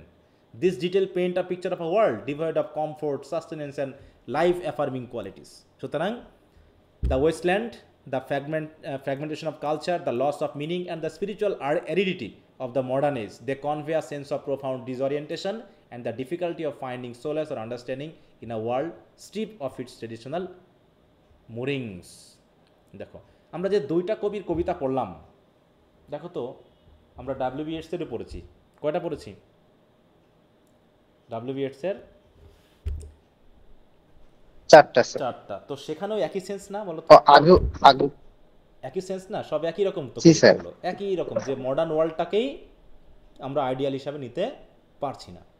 ঠিক আছে, এখানে জানো আমরা ধর্ম ভুলে যাচ্ছি, আমরা আদর্শ ভুলে যাচ্ছি, আমরা মোরালিটি ভুলে যাচ্ছি, ভুলে আমরা স্বার্থবাদী মানুষ হিসাবে, তাই তো, তাই তো, মোরালি ডেড ম্যান হিসাবে আমরা চলছি, যেটা ডাব্লিউ বি ইয়েটসও বললেন, টি.এস. ইলিয়টও সে একই কথা বলছে। তা আমরা কি বলি, আমরা যারা বেঁচে আছি তারা কি বলবো আমাদের বর্তমান অবস্থা সম্পর্কে, বলো? কিভাবে আমরা আমাদের বর্তমান জীবনটাকে রিপ্রেজেন্ট করব? স্যার কবিরা তো আমাদের জীবনটার কথাই বলতেছে স্যার, আমরা আবার আলাদাভাবে এখানে কি কিছু দেখবো বলার স্যার? নেই নাকি? জীবনে মানে আমাদের ওদের কথা আমরা পৃথিবীটা মেনে নিচ্ছি। জি স্যার। হুম, হ্যাঁ স্যার, আমরা যে লাভ সং ওই যে জি আলফি প্রভোগ করলাম স্যার, ওখানে তো স্যার আমাদের এই বিষয়গুলোই ঘটতেছে স্যার। আমি একটা কিছু কাউকে বলতে গেলে আমি দ্বিধাদ্বন্দ্বের মধ্যে পড়ে যাচ্ছি যে আমাকে গ্রহণ করবে কিনা, বা যে জিনিসগুলো বলা হচ্ছে ওগুলো যেন মনে হচ্ছে যে আমাদের জীবনেরই প্রতিফলন। তো সেক্ষেত্রে আসলে এখান থেকে বের হয়ে আসার উপায় কি এখনো তো তারা বলে নাই, আমাদের খুঁজে বের করতে হবে স্যার। ওইটাই আসলে ধর্ম সম্পর্কে জ্ঞান কি আজ থেকে 100 বছর আগে মানুষের বেশি ছিল না এখন বেশি আছে? ধর্ম সম্পর্কে জ্ঞান আগে বেশি আছে। আগে বেশি ছিল না স্যার, এখন মানুষের এখন বেশি স্যার। হ্যাঁ, এখন তো কিন্তু কোরআন আগে কয়জন পড়তে কাজের পারতো, ক্ষেত্রে বাইবেল কয়জন নাই। পড়তে পারতো? এখন তো মানুষ শিক্ষিত হয়েছে, তাই না? এখন তো তারা ফার্স্ট হ্যান্ড কোরআন, বাইবেল এগুলো পড়তে পারে, এখন অনেক বই পড়তে স্যার, শিক্ষিত হলে ওদের যা জ্ঞান ছিল আমাদের তো 0%ও নাই। নলেজ আর উইজডম তারা হয়তো স্যার প্র্যাকটিক্যাল, আগের মানুষ অনেক মানে যতটুকু জানতো তারা হয়তো প্র্যাকটিস এটা ওইভাবে করতো, কিন্তু আমরা জানা সত্ত্বেও তার মানে কি, সেভাবে তুমি কাজে জেনে লাগাই না। প্র্যাকটিস করাটাকে কি রিপ্রেজেন্ট করে? যে তুমি ওটাকে বিশ্বাস করো, তাই তো? জেনে প্র্যাকটিস করা মানে তুমি ওটাকে বিশ্বাস করো, আর জেনে প্র্যাকটিস করা মানেটা কি? তুমি ওটাকে বিশ্বাস করো না বা ধারণ করো না। এই কারণে তো আমি প্র্যাকটিস করছি না। তাই আমরা এখন জানি, ওই যে বললাম যে আমাদের নলেজ আছে, but we are not being able to use it, তাই তো? আমরা ইউজ করতে, কারণ আমাদের ওইটাতে প্রতি বিশ্বাস নেই। সেই এই যে বিশ্বাস স্যার আমাদের মডার্ন ওয়ার্ল্ডের যে আনসার্টেনটিস, পরে রেস্টলেসনেস, এখন এইগুলো আমাদের যেভাবে আমরা জর্জরিত, দেখা যায় যে আমরা অনেক কিছু থেকে, এই যে রিলিজিয়ন, পরে ফেথ, পরে হিউম্যানিটি, এখন এইগুলো আমাদের মাথায় দেখা যায় অনেক অংশে আসে না। এখন আমাদের লাইফে যে সমস্যা, এটাই তো আমরা ওভারকাম করতে পারতেছি না। হ্যাঁ, ধর্ম নিয়ে এটা পরের ব্যাপার নাকি? নিজের আগে পেট বাঁচাই, ওই যে বলছি না যে আমরা আমাদের সাস্টেনেন্স নিয়ে যা আছে, ড্রাই টিউবার্স, ওটা নিয়ে আমরা বেঁচে থাকতে চাচ্ছি, আর কিছু খোঁজার টাইম নেই আমাদের। কারণ খুঁজতে গেলে যে আমাদের দিচ্ছে না, দেখো গাছের কাছে যাচ্ছি, সে শেল্টার দিতে পারছে না। প্রকৃতির কাছে যাচ্ছি, সে আমাকে স্বস্তি দিতে পারছে না। হয়তো পানির জন্য যাচ্ছি, সে আমাকে কোনো পানি দিতে পারছে না। Only there is a shadow under this rock. তাহলে রকের পাশে শ্যাডো আছে, ওইটুকু আমাকে বাঁচতে হচ্ছে। ঠিক আছে তো? মানে গাছের পাশের ছায়া আর পাহাড়ের রকের পাশের ছায়া, কে আমাকে স্বস্তি দিবে বলো? কোন ছায়াতে স্বস্তি স্যার আছে? গাছের পাশে হ্যাঁ, কিন্তু এটা আমরা তো ছায়া খুঁজতে অবশ্যই যাচ্ছি কার কাছে? যে গাছে আর পাতা নেই, সে আমাকে সেই শেলটার দিতে পারছে না। আমাকে যদি বা ছায়া খুঁজতে হচ্ছে, সেটা তাও আবার রকের নিচে। দেখো, there is shadow under this red rock, come in under the shadow of this red rock. অতএব শ্যাডো খুঁজতে হলে তো আমাকে যেতেই হবে, সেটা যেখানেই হোক। And I will show you something different from either your shadow at morning striding behind you or shadow at evening rising to meet you. আর আসো আমার কাছে এসে দাঁড়াও, আমি তোমাকে এমন কিছু দেখাবো। দেখো, I will show you something different from either your shadow at morning striding behind you or your shadow at evening rising to meet you. দেখো, তার মানে কি, সকালবেলা সূর্য কি করে?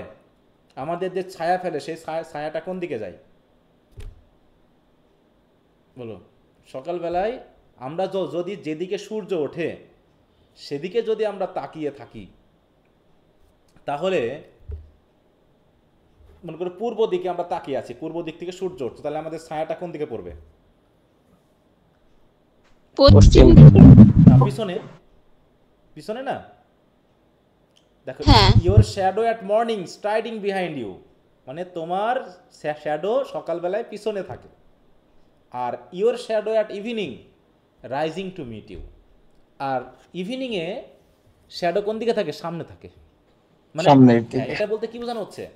একদিকে হচ্ছে স্মৃতি, যখন সকাল থাকে তখন তো আমরা আমাদের পিছনের বিষয়, আমরা ওগুলো নিয়ে ভাবি না।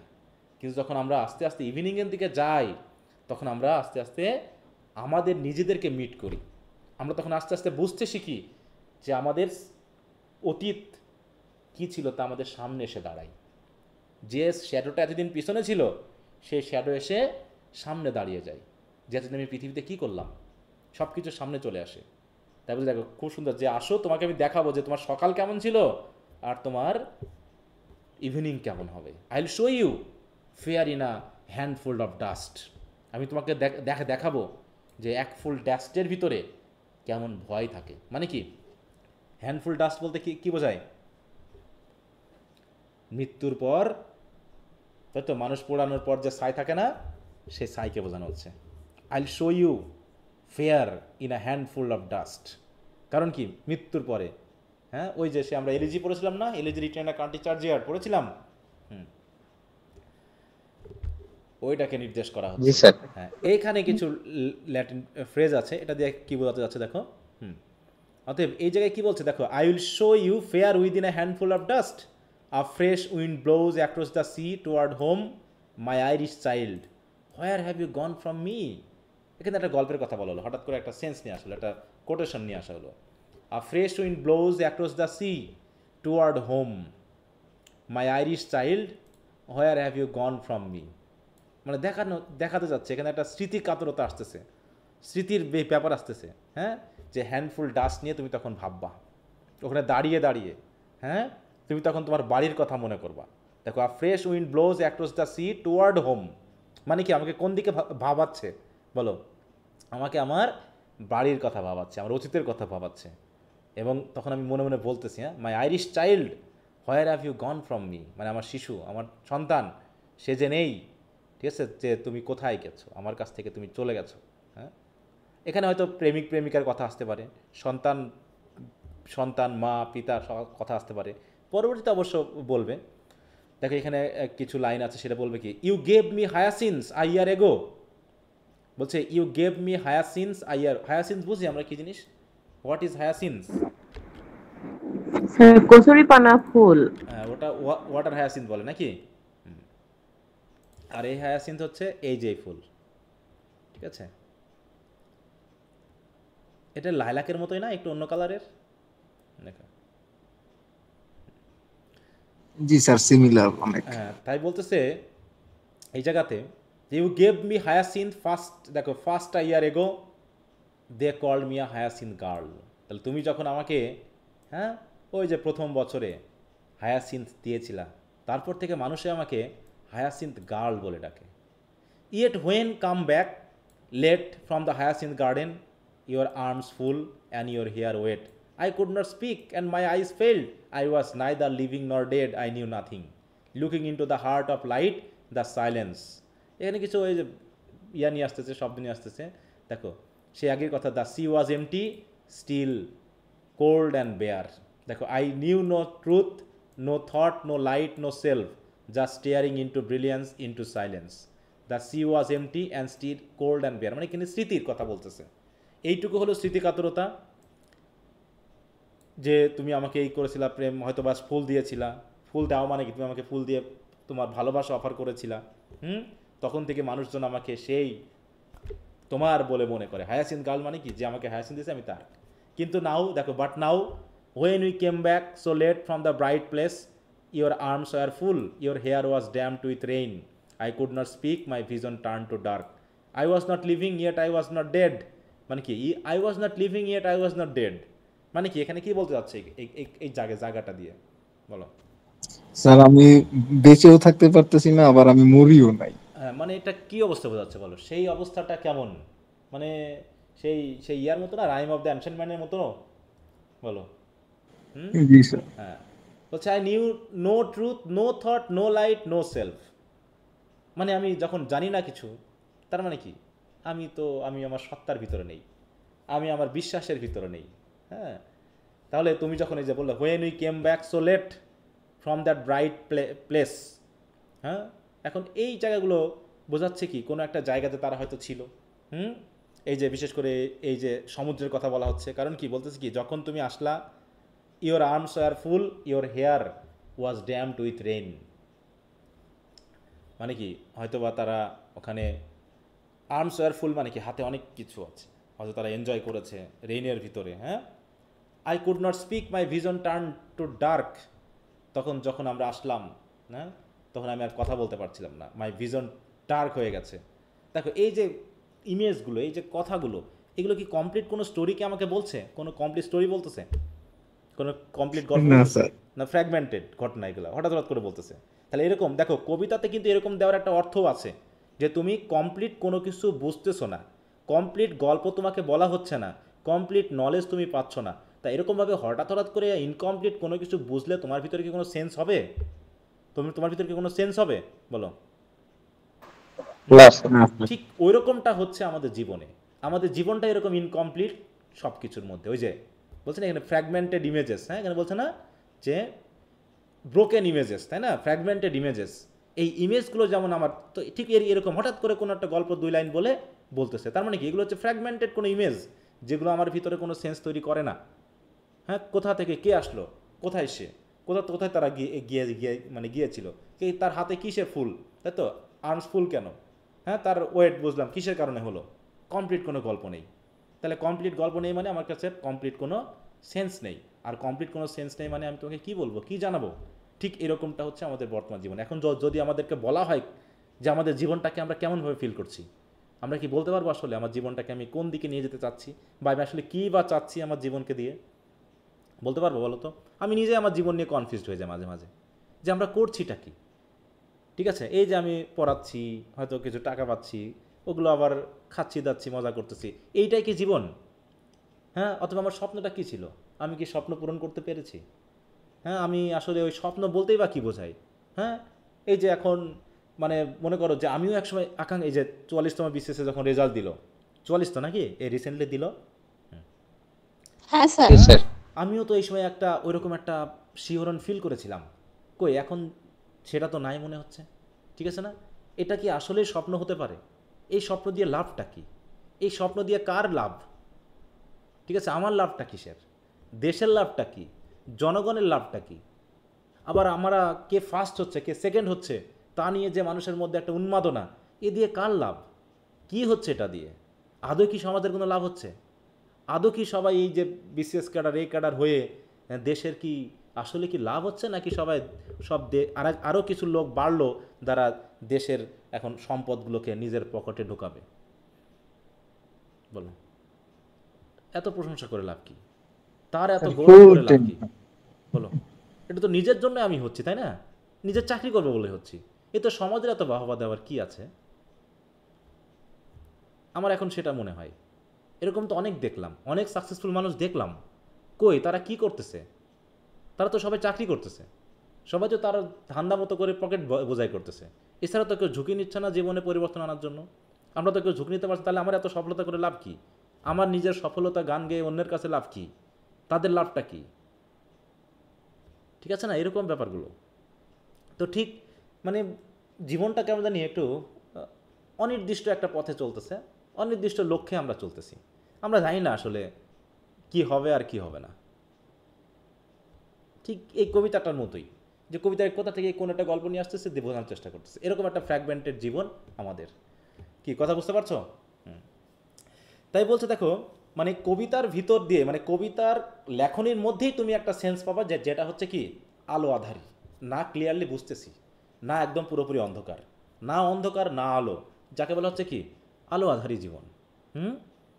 তারপরে দেখো, the speaker question what kind of life roots or branches can grow out of a barren Rocky wasteland addressing the sun of man. The speaker says that no one can say or gaze because all they see is a heap of broken images, a fragmented world full of shattered beliefs and meanings. This place is harsh and lifeless. The sun beats down without mercy. The dead tree offers no shelter. The cricket songs brings no comfort, and dry stone give no sign of water or life. Yet there is shadow beneath a red rock, an invitation to take shelter. মানে পৃথিবীটা red রকের মতো, যে আমাকে অন্তত বাঁচিয়ে রাখার জন্য একটু শেল্টারের জন্য চাচ্ছে, আসো। কিন্তু সেখানে গিয়ে আমি কী দেখবো? দ্য স্পিকার প্রমিজেস, মানে সেখানকার স্পিকার যে তোমাকে ডাকতেছে শেল্টারের জন্য, সে বলছে আসো, তোমাকে আমি আমার জীবনের মিনিং দেখাবো। আসলে জীবনের মিনিং খুঁজতে গিয়ে তো দেখলাম জীবনের মিনিং মানেই তো ওই মৃত্যু, আর কিছু বলো। আমাকে হয়তো প্রমিস করতেছে পৃথিবী, তোমাকে এই করব সেই করব, তুমি এই হবা, তুমি এই হবা, তুমি ওই হবা, কিন্তু আলটিমেটলি হতে গিয়ে ওই সকাল আর বিকালই তো আমরা দেখতেছি নাকি? ব্যাপারটা এরকম যে আমরা যতক্ষণ স্বপ্নের পিছনে ছুটেছি, তখন আমরা আমাদের জীবনটাকে সামনে দেখি নাই। দেখি কি বলো? আমরা কি এখন জীবনটাকে দেখতেছি? এই যে এখন যারা তোমরা পড়াশোনা করতেছো, এটা কি আমরা জীবনের দিকে তাকিয়ে আছি? আমার জীবন কেমন চলছে সেটা আমি তাকাচ্ছি না। আমি তাকাচ্ছি কোন দিকে বলো? আমি সামনের দিকে তাকাচ্ছি, যেখানে আমার জীবনের শ্যাডো নেই, যেখানে আমার ডিজায়ার আছে। এখন আছে ডিজায়ার। আমরা অতীত নিয়ে ভাবছি না। অতীত নিয়ে কখন ভাববো? জীবনকে সামনে এসে দাঁড় করবা কখন? সন্ধ্যায় এসে, যখন বিয়ে শাদী হয়ে যাবে, সন্তানরা বড় হয়ে যাবে, তুমি বৃদ্ধ হয়ে যাবা, তখন সন্ধ্যায় তুমি তোমার জীবনটাকে সামনে এসে দাঁড় করাবা আর বলবা, হ্যাঁ জীবনে কি করলাম, কি পেলাম, কি করার দরকার ছিল আর কি করার দরকার ছিল না। তখন ভাবতাম যদি পিছনে কিছু তাকায় দেখতাম জীবনটা কেমনভাবে চলছে, তাহলে হয়তো এই ভুলগুলো করা হতো না। তারপর হচ্ছে the fear hidden in a handful of dust symbolizing mortality, decay and the fragility of life. The poem then shifts to German lines from Wagner, দেখো হ্যাঁ, এক্সপ্রেসিং লঙ্গিং অ্যান্ড কল্ড, দেখো টু আ মায়ের Irish child, evoking themes of loss and yearning, যা my Irish child আকাঙ্ক্ষা করতেছে। Next, the speaker calls the hyacinth girl a memory of a past moment of love and beauty, where the girl was given hyacinths, a flower symbolizing innocence and death. However, this memory is bittersweet. Upon returning from the garden, overwhelmed by emotion, the speaker feels neither alive nor dead, but in a silent numb state. The passage ends with a German phrase meaning desolate and empty is the sea, emphasizing emotional emptiness and isolation. দেখো এই হচ্ছে কবিতাগুলো পড়তে গেলে আমিও মাঝে মাঝে একটু কনফিউজড হয়ে যাই, ঠিক আছে? তো আমারও মাঝে মাঝে মনে হয় যে এই যে কবিতা, যে মানে কবি যে কবিতাটা লিখেছেন, এইগুলো তিনি কীভাবে লিখছেন। মানে যদি কেউ শুধু কবিতাটা পড়ে, হ্যাঁ শুধু যদি কেউ কবিতাটা পড়ে, কেউ যদি তার কবিতাটা মানে পড়াতে যদি হেল্প না করে, তাহলে আসলে ওই মানুষটা কি কবিতাটা পুরোটা পড়তে পারবে, এনজয় করতে পারবে বলো তো? না স্যার। না স্যার। আমার নিজেরই মনে হয় যে, মনে করো আমরা না হয় এই রেফারেন্স এটা ওটা দিয়ে অনেক সাহায্য নিয়ে আমরা বোঝার চেষ্টা করছি এই কবিতাটা বা বোঝাচ্ছি, কিন্তু আদৌ সিঙ্গেল যখন কোনো ব্যক্তি কোনো রকম হেল্প ছাড়া এই কবিতাটা শুধু পড়বে, তখন আসলে এখানে সে কি বোধ করবে, কি মিনিং এখানে সে উদ্ধার করতে পারবে? খালি লাইন পড়বো আর ওইটি মানে যে পড়তাছে সেন্স গুলো আসবে না। ওই তো বললাম যে এই যে কবিতাটা তিনি লিখেছেন, আমার মাঝে মাঝে একটা ইয়া হয় যে আসলে কী ধরনের, কারণ অনেক ক্ষেত্রে তিনি অনেক রেফারেন্স ইউজ করছেন। যে বললাম যে কোথা থেকে রেফারেন্স নিয়ে আসছে। রেফারেন্স তো তখন কাজে লাগবে যখন আমি ওইগুলো জানবো, তাই না? আমি যখন ওটাকে জানবো তখনই আমার রেফারেন্স কাজে লাগবে, কিন্তু যদি আমি রেফারেন্স না জানি তাহলে তো আমি বুঝবো না যে আসলে তিনি কী বোঝাতে চেয়েছেন। তো যাই হোক, এখানে দেখো লাইন বাই লাইন আমি এক্সপ্লেনেশনগুলো দিয়েছি, তোমরা একটু ভালো করে পড়ে নিবা এই জায়গাগুলোতে, হ্যাঁ একটু দেখবা।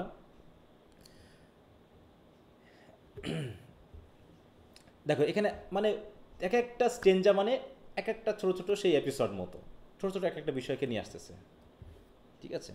এখানে আরেকজনকে নিয়ে আসবো হচ্ছে ম্যাডাম সসোস্ট্রিস, ফেমাস ক্লেয়ারভয়েন্ট। ক্লেভারভয়েন্ট মানে হচ্ছে যে হচ্ছে ওই ভবিষ্যৎ বলতে পারে, কি বলে যেন বাংলায় ওটাকে, এখানে ফরচুন টেলার মানে কি বলে ওটাকে বাংলায়, ভাগ্য বেত্তা নাকি এরকম বলে আর কি, না কি বলে ওটাকে, হিন্দু ধর্মের সব এটাকে ব্যবহার করতে না, কি জানো যে ভাগ্য বোঝার জন্য, হ্যাঁ জ্যোতিষী, হ্যাঁ জ্যোতিষী হতে পারে, ওটা তো জ্যোতিষবিদ্যা অন্যভাবে নির্দেশ করে, তা ওইরকমই আর কি। বলছে madam Sosostris famous clairvoyant had a bad cold. দেখো কোথা থেকে একটা ছোটো জানিস বলছে হ্যাড আ ব্যাড কোল্ড, মানে কি তার খুব ঠান্ডা লেগেছিল এরকম আর কি। Nevertheless is known to be the wisest women in Europe. মানে এখানে ঠান্ডা লাগা বলতে কি বলতে যাচ্ছে, মানে কোনো কিছু সম্পর্কে একটা বৃতৃষ্ণা বোধ থাকা, ঠিক আছে। তো হয়তো বা সে ফেমাস একজন ফরচুন টেলার হিসাবেও তার হয়তো মানে আমাদের ঠান্ডা লাগলে কেমন হয় বলো, যদি ঠান্ডা লাগে কোনো কিছুর প্রতি আমরা কেমন বোধ করি বলো তো, আমাদের কি ভালো লাগা কাজ করে? হ্যাঁ ভালো লাগা কাজ করে, অনীহার মতো কাজ করে। হ্যাঁ মানে সবসময় একটা বৃতৃষ্ণা কাজ করে, ভালো না লাগা কাজ করে, তাই না? আমরা ভালো মতো চলতে চাই না বা ভালো মতো কোনো কিছুতে আমরা আগ্রহ ফিল করি না, এরকম একটা অবস্থা। তারপরেও দেখো is known to be the wisest women in Europe with a দেখো উইকড প্যাক্ট অফ কার্ডস। সে ভবিষ্যৎবাণী বলতো কি দিয়ে, হ্যাঁ কিছু কার্ড দিয়ে। দেখো উইকড প্যাক্ট অফ কার্ড, এরকম কিছু কার্ড নিয়ে সে কী করতো, মানুষের ভবিষ্যৎবাণী বলে বেড়াতো। বলছে here said she is your card, কাউকে গিয়ে হয়তো বলতো এই যে হচ্ছে আপনার কার্ড, হ্যাঁ here said she is your card the drowned Phoenician sailor. তাহলে কার্ডে কি কি আছে, ডুবন্ত একজন ফনিসিয়ান সেলারের ছবি, সেটা দেওয়া আছে। দোজ আর পার্লস, দেখো that were his eyes look, বলছে দেখো এই ছবিটার দিকে তাকাও, তার চোখগুলো একদম পার্লসের মতো, লুক দেখো। তারপরে আর একটা তাস দেখাবে, আর একটা কার্ড দেখাবে, আর একটা কার্ড দেখলে here is Belladonna the lady of the rocks, the lady of the situation. এরকমভাবে আর একটা ছবি দেখাবে, দিয়ে বলবে দেখো here the man with 3 steps and here the wheel and here the one eyed merchant and this card. এরকম বিভিন্ন কার্ড দেখাবে আর এক একজনের ছবি দেখাবে, কারণ কি এক একটা ছবি এক একটা বিষয়কে রিপ্রেজেন্ট করবে।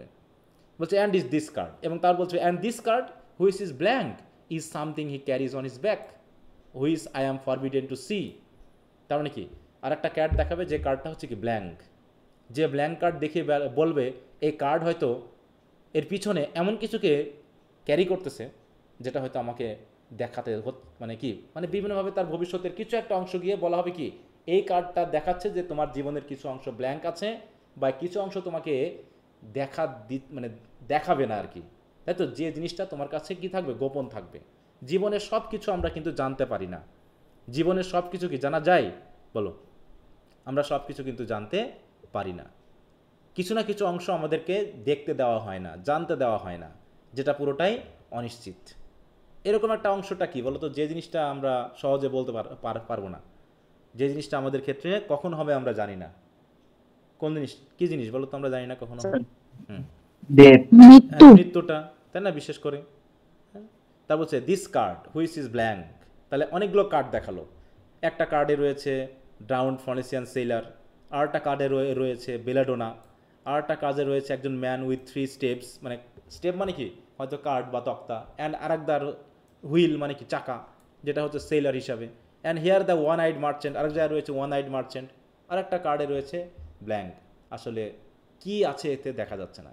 I do not find the hanged man, fear death by water, I see crowds of people walking round in a ring. Thank you. If you see dear Mrs. Equiton, tell her I bring the horoscope myself. One must be so careful these days. এখন তুমি বলো এই জায়গা থেকে তুমি কি বুঝবা?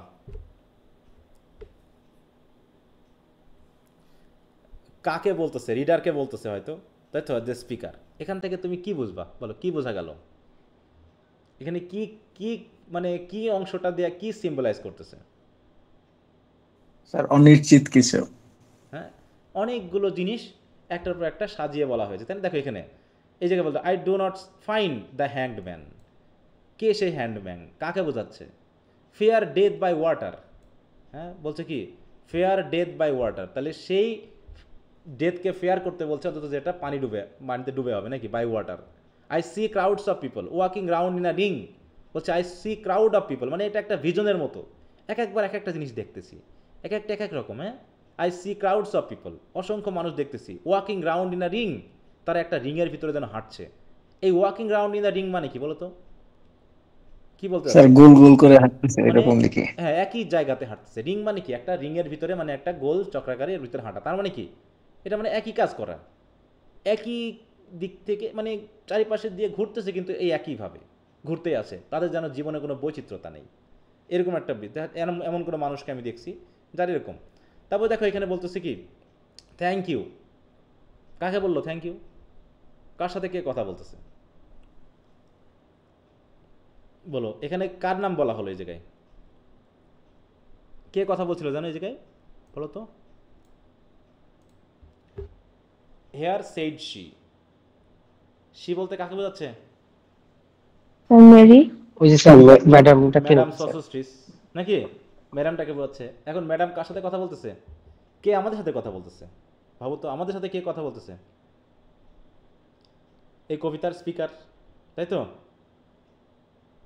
এই কবিতার স্পিকার আমাদের সাথে কথা বলতেছে, আর জি স্যার। তার সাথে কথা বলতেছে কে? এই হচ্ছে ম্যাডাম সসোস্ট্রিস। তার মানে এই দেখো সেইড শি, এই জায়গা থেকে যখন বুঝতে, মানে এই কথাটুকু এখান থেকে শুরু করে, এই হেয়ার টেয়ার এখান থেকে শুরু করে, এই পুরোটাই হচ্ছে কি তার কথা। অতএব সে এসে কি বলতেছে দেখো, ডেথ বাই ওয়াটার। তা বলছে I see a crowd walking at the ring, thank you if you see dear Mrs Equitone, tell her I bring the horoscope myself. I bring মানে আমি নিজে নিয়ে আসা। নিজে নিয়ে আসা বলতে কাকে বলছে? আমাদের এই যে এখন আপাতত কথা বলছে তাকেই কিন্তু নির্দেশ করা হচ্ছে। হরোস্কোপ মানে কি বলতো? হরোস্কোপ কি? স্যার ওই যে মানে কুণ্ডলী, মানে ইয়া ভবিষ্যৎবাণী যেটাতে বলা তো নাকি? আপনার লেখা ভবিষ্যৎ করার। থাকে হুম, ভবিষ্যৎ মানে, হ্যাঁ। হ্যাঁ, ভবিষ্যৎ বলার জন্য। তো দেখো এইখানে যে আমরা যে সেন্সটা পেলাম, যে one must be so careful these days, এই লাস্ট সেন্টেন্সটা হচ্ছে সবচেয়ে এইখানে জরুরি কথা। মানে কি আমাদের এই যে বিভিন্ন ধরনের কথা বলো, এক একটা কার্ড এক একটা বিষয় বোঝাচ্ছে, তা আমার জীবন যদি এত এলোমেলো হয়, তাহলে এক একটা কার্ড দেখাচ্ছে আর এক একটা ছবি দেখাচ্ছে, আর আমার জীবনের এক একটা অংশ বলছে। এমনকি লাস্ট কার্ডে এসে বলতেছে যে লাস্ট কার্ডটা ব্ল্যাঙ্ক, এখানে আসলে তোমার জীবনে কী আছে আমি বলতে পারবো না। তার মানে কি এই যে জায়গা পর্যন্ত, এইখানে আমরা প্রত্যেকটা সিম্বল আলাদা আলাদা করে যদি নাও বুঝি, কিন্তু কি আমাদের বৈচিত্র্যতা বোঝাচ্ছে না জীবনের? জীবনটা কি একরকমভাবে চলবে বলো? একরকমভাবে কিন্তু চলবে না। বিশেষ করে দেখো দ্য ড্রাউন্ড ফনিসিয়ান সেলার, এই কার্ডটা হচ্ছে বলছে কি ইজ ইয়োর কার্ড, কার্ডটা হচ্ছে দ্য ড্রাউন্ড ফনিসিয়ান সেলার। তার মানে কি এখানে কি নির্দেশ করবে? ড্রাউন্ড মানে কি? ড্রাউন্ড মানে স্যার ডুবে ডুবে যাওয়া, গেছে। ডুবে যাওয়া। তার মানে ডুবে এটা যাওয়া। এমন কিছুকে বোঝাবে যে তোমার জীবনে হয়তো সমুদ্রে বা কোথাও ডুবে তোমার মৃত্যু আছে, এই কার্ডটা তাই বলতেছে। ঠিক আছে তো? তারপর হয়তো বা দেখো here is Belladonna the lady of the rocks, the lady of situation. তাহলে বেলাডোনাকে বলা হচ্ছে কি লেডি অফ দ্য রক্স আর লেডি অফ দ্য সিচুয়েশন। এটা দিয়ে কী বোঝাচ্ছে? Lady of the rock, rock কেমন অবস্থাকে নির্দেশ করে বলো? কেমন সিচুয়েশনকে স্যার নির্দেশ রুক্ষ। করে? হ্যাঁ, রক মানে হচ্ছে কি কঠিন, রুক্ষ type, তাই তো? রুক্ষ, কঠিন। রাফ, এরকম হয়তো বা তোমার জীবন ঘটতে পারে, তোমার সিচুয়েশনটা এরকম হতে পারে। তাহলে এটা একটা অবস্থা। তারপরে here is the man with 3 steps, 3টা স্টেপ। স্টেপ মানে বুঝি তো আমরা কি জিনিস? স্টেপ বুঝি? স্টাফ বা স্টাফ মানে বুঝি? স্টাফ মানে লাঠি। এই স্টাফ থেকেই তো স্টেপ এসেছে নাকি?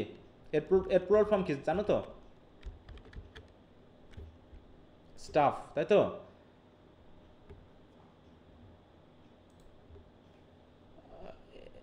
ও এগুলো তো মিউজিকের ইয়া বোঝাচ্ছে। জাস্ট স্টাফ মানে এখানে আমরা বলতেছি কোনো লাঠি বা দণ্ড এরকম কিছু। তাহলে এইখানে দণ্ড কয়জন, এক মানুষটার হাতে কয়টা লাঠি আছে বলো তো? 20 3 স্টেপস, তাই তো? 3টা লাঠি আছে।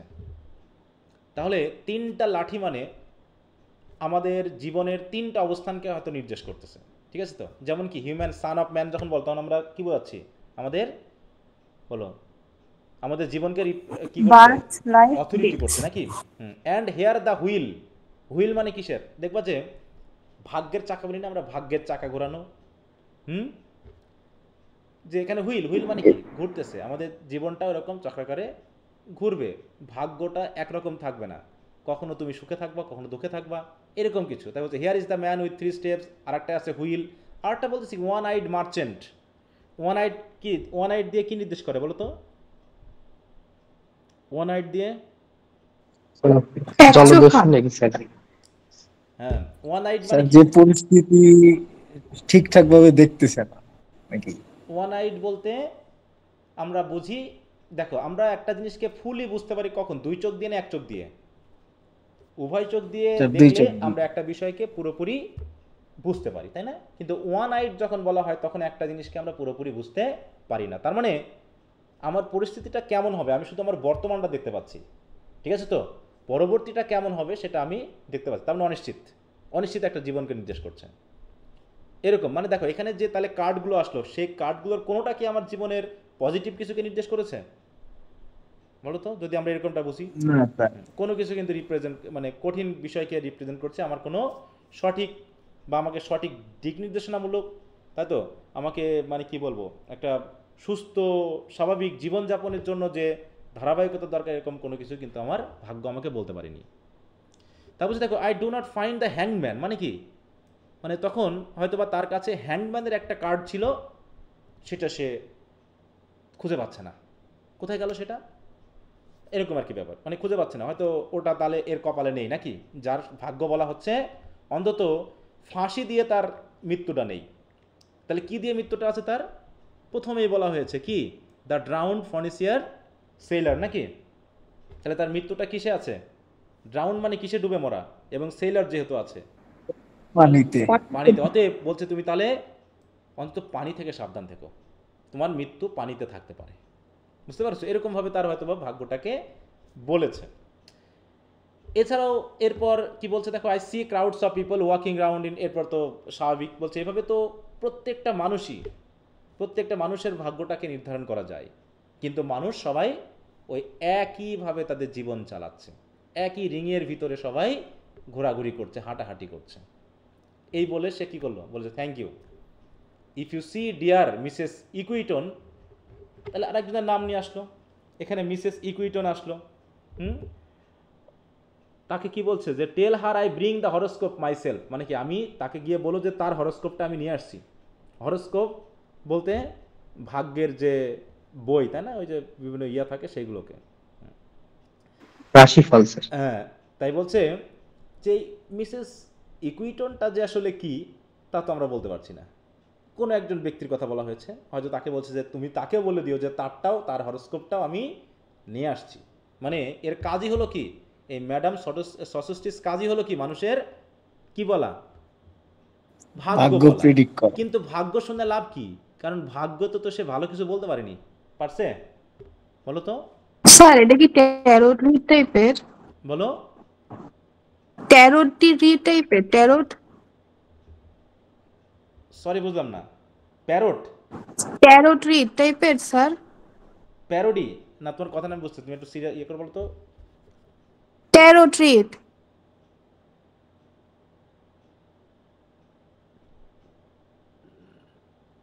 মানে তুমি এটাকে ক্লিয়ার করতে, আমি বুঝতেছি না কি বলতে চাচ্ছ তুমি। Tarot read sir, tricks? Card পড়ে না, কার্ড দেখা ট্যারোট রিড। হ্যাঁ হ্যাঁ, ওইটা তুমি এটা বলতেছো ইয়া না, এটা জাস্ট ওটার ব্যাপারের সাথে এটা রিলেটেড না, ঠিক আছে তো? এটা হচ্ছে ফরচুন টেলিং এর সাথে আচ্ছা। রিলেটেড, ফরচুন টেলিং এর সাথে। হ্যাঁ, তাহলে দেখো one must be so careful this days. তাহলে এখন দেখো তোমার ভাগ্য জেনে কোনো লাভ আছে যদি ভাগ্য আমার সম্পর্কে নেগেটিভ কিছু বলে? বলো, এই ভাগ্য জেনে তোমার কোনো লাভ আছে? লাভ একটা হয় না যে সতর্ক থাকা যায়। সতর্ক তো তোমাকে তো শেষ পর্যন্ত সে বলতে পারলো না যে আসলে কি ঘটবে, ঠিক আছে? তাহলে স্যার বলার দরকারই ছিল এটা না। টেনশন স্যার, হ্যাঁ, এটা বরং আরো তোমার বেশি ভিতরে টেনশনের কিছু স্যার। টেনশন ঢুকাই দেয়। তুমি যে ফ্রিলি চলতে পারতা, ঠিক আছে, তো তুমি যে ফ্রিলি চলতে পারতা সেই ফ্রিনেসটা সে কেড়ে নিয়ে চলে গেল, বলো তাই নয় কি? কেউ যদি স্যার জানে যে তার মৃত্যুটা কবে হবে, তো সে কি স্যার আর বাঁচতে পারবে নাকি স্যার, যতদিন না তার এই মৃত্যুটা না, আসতেছে?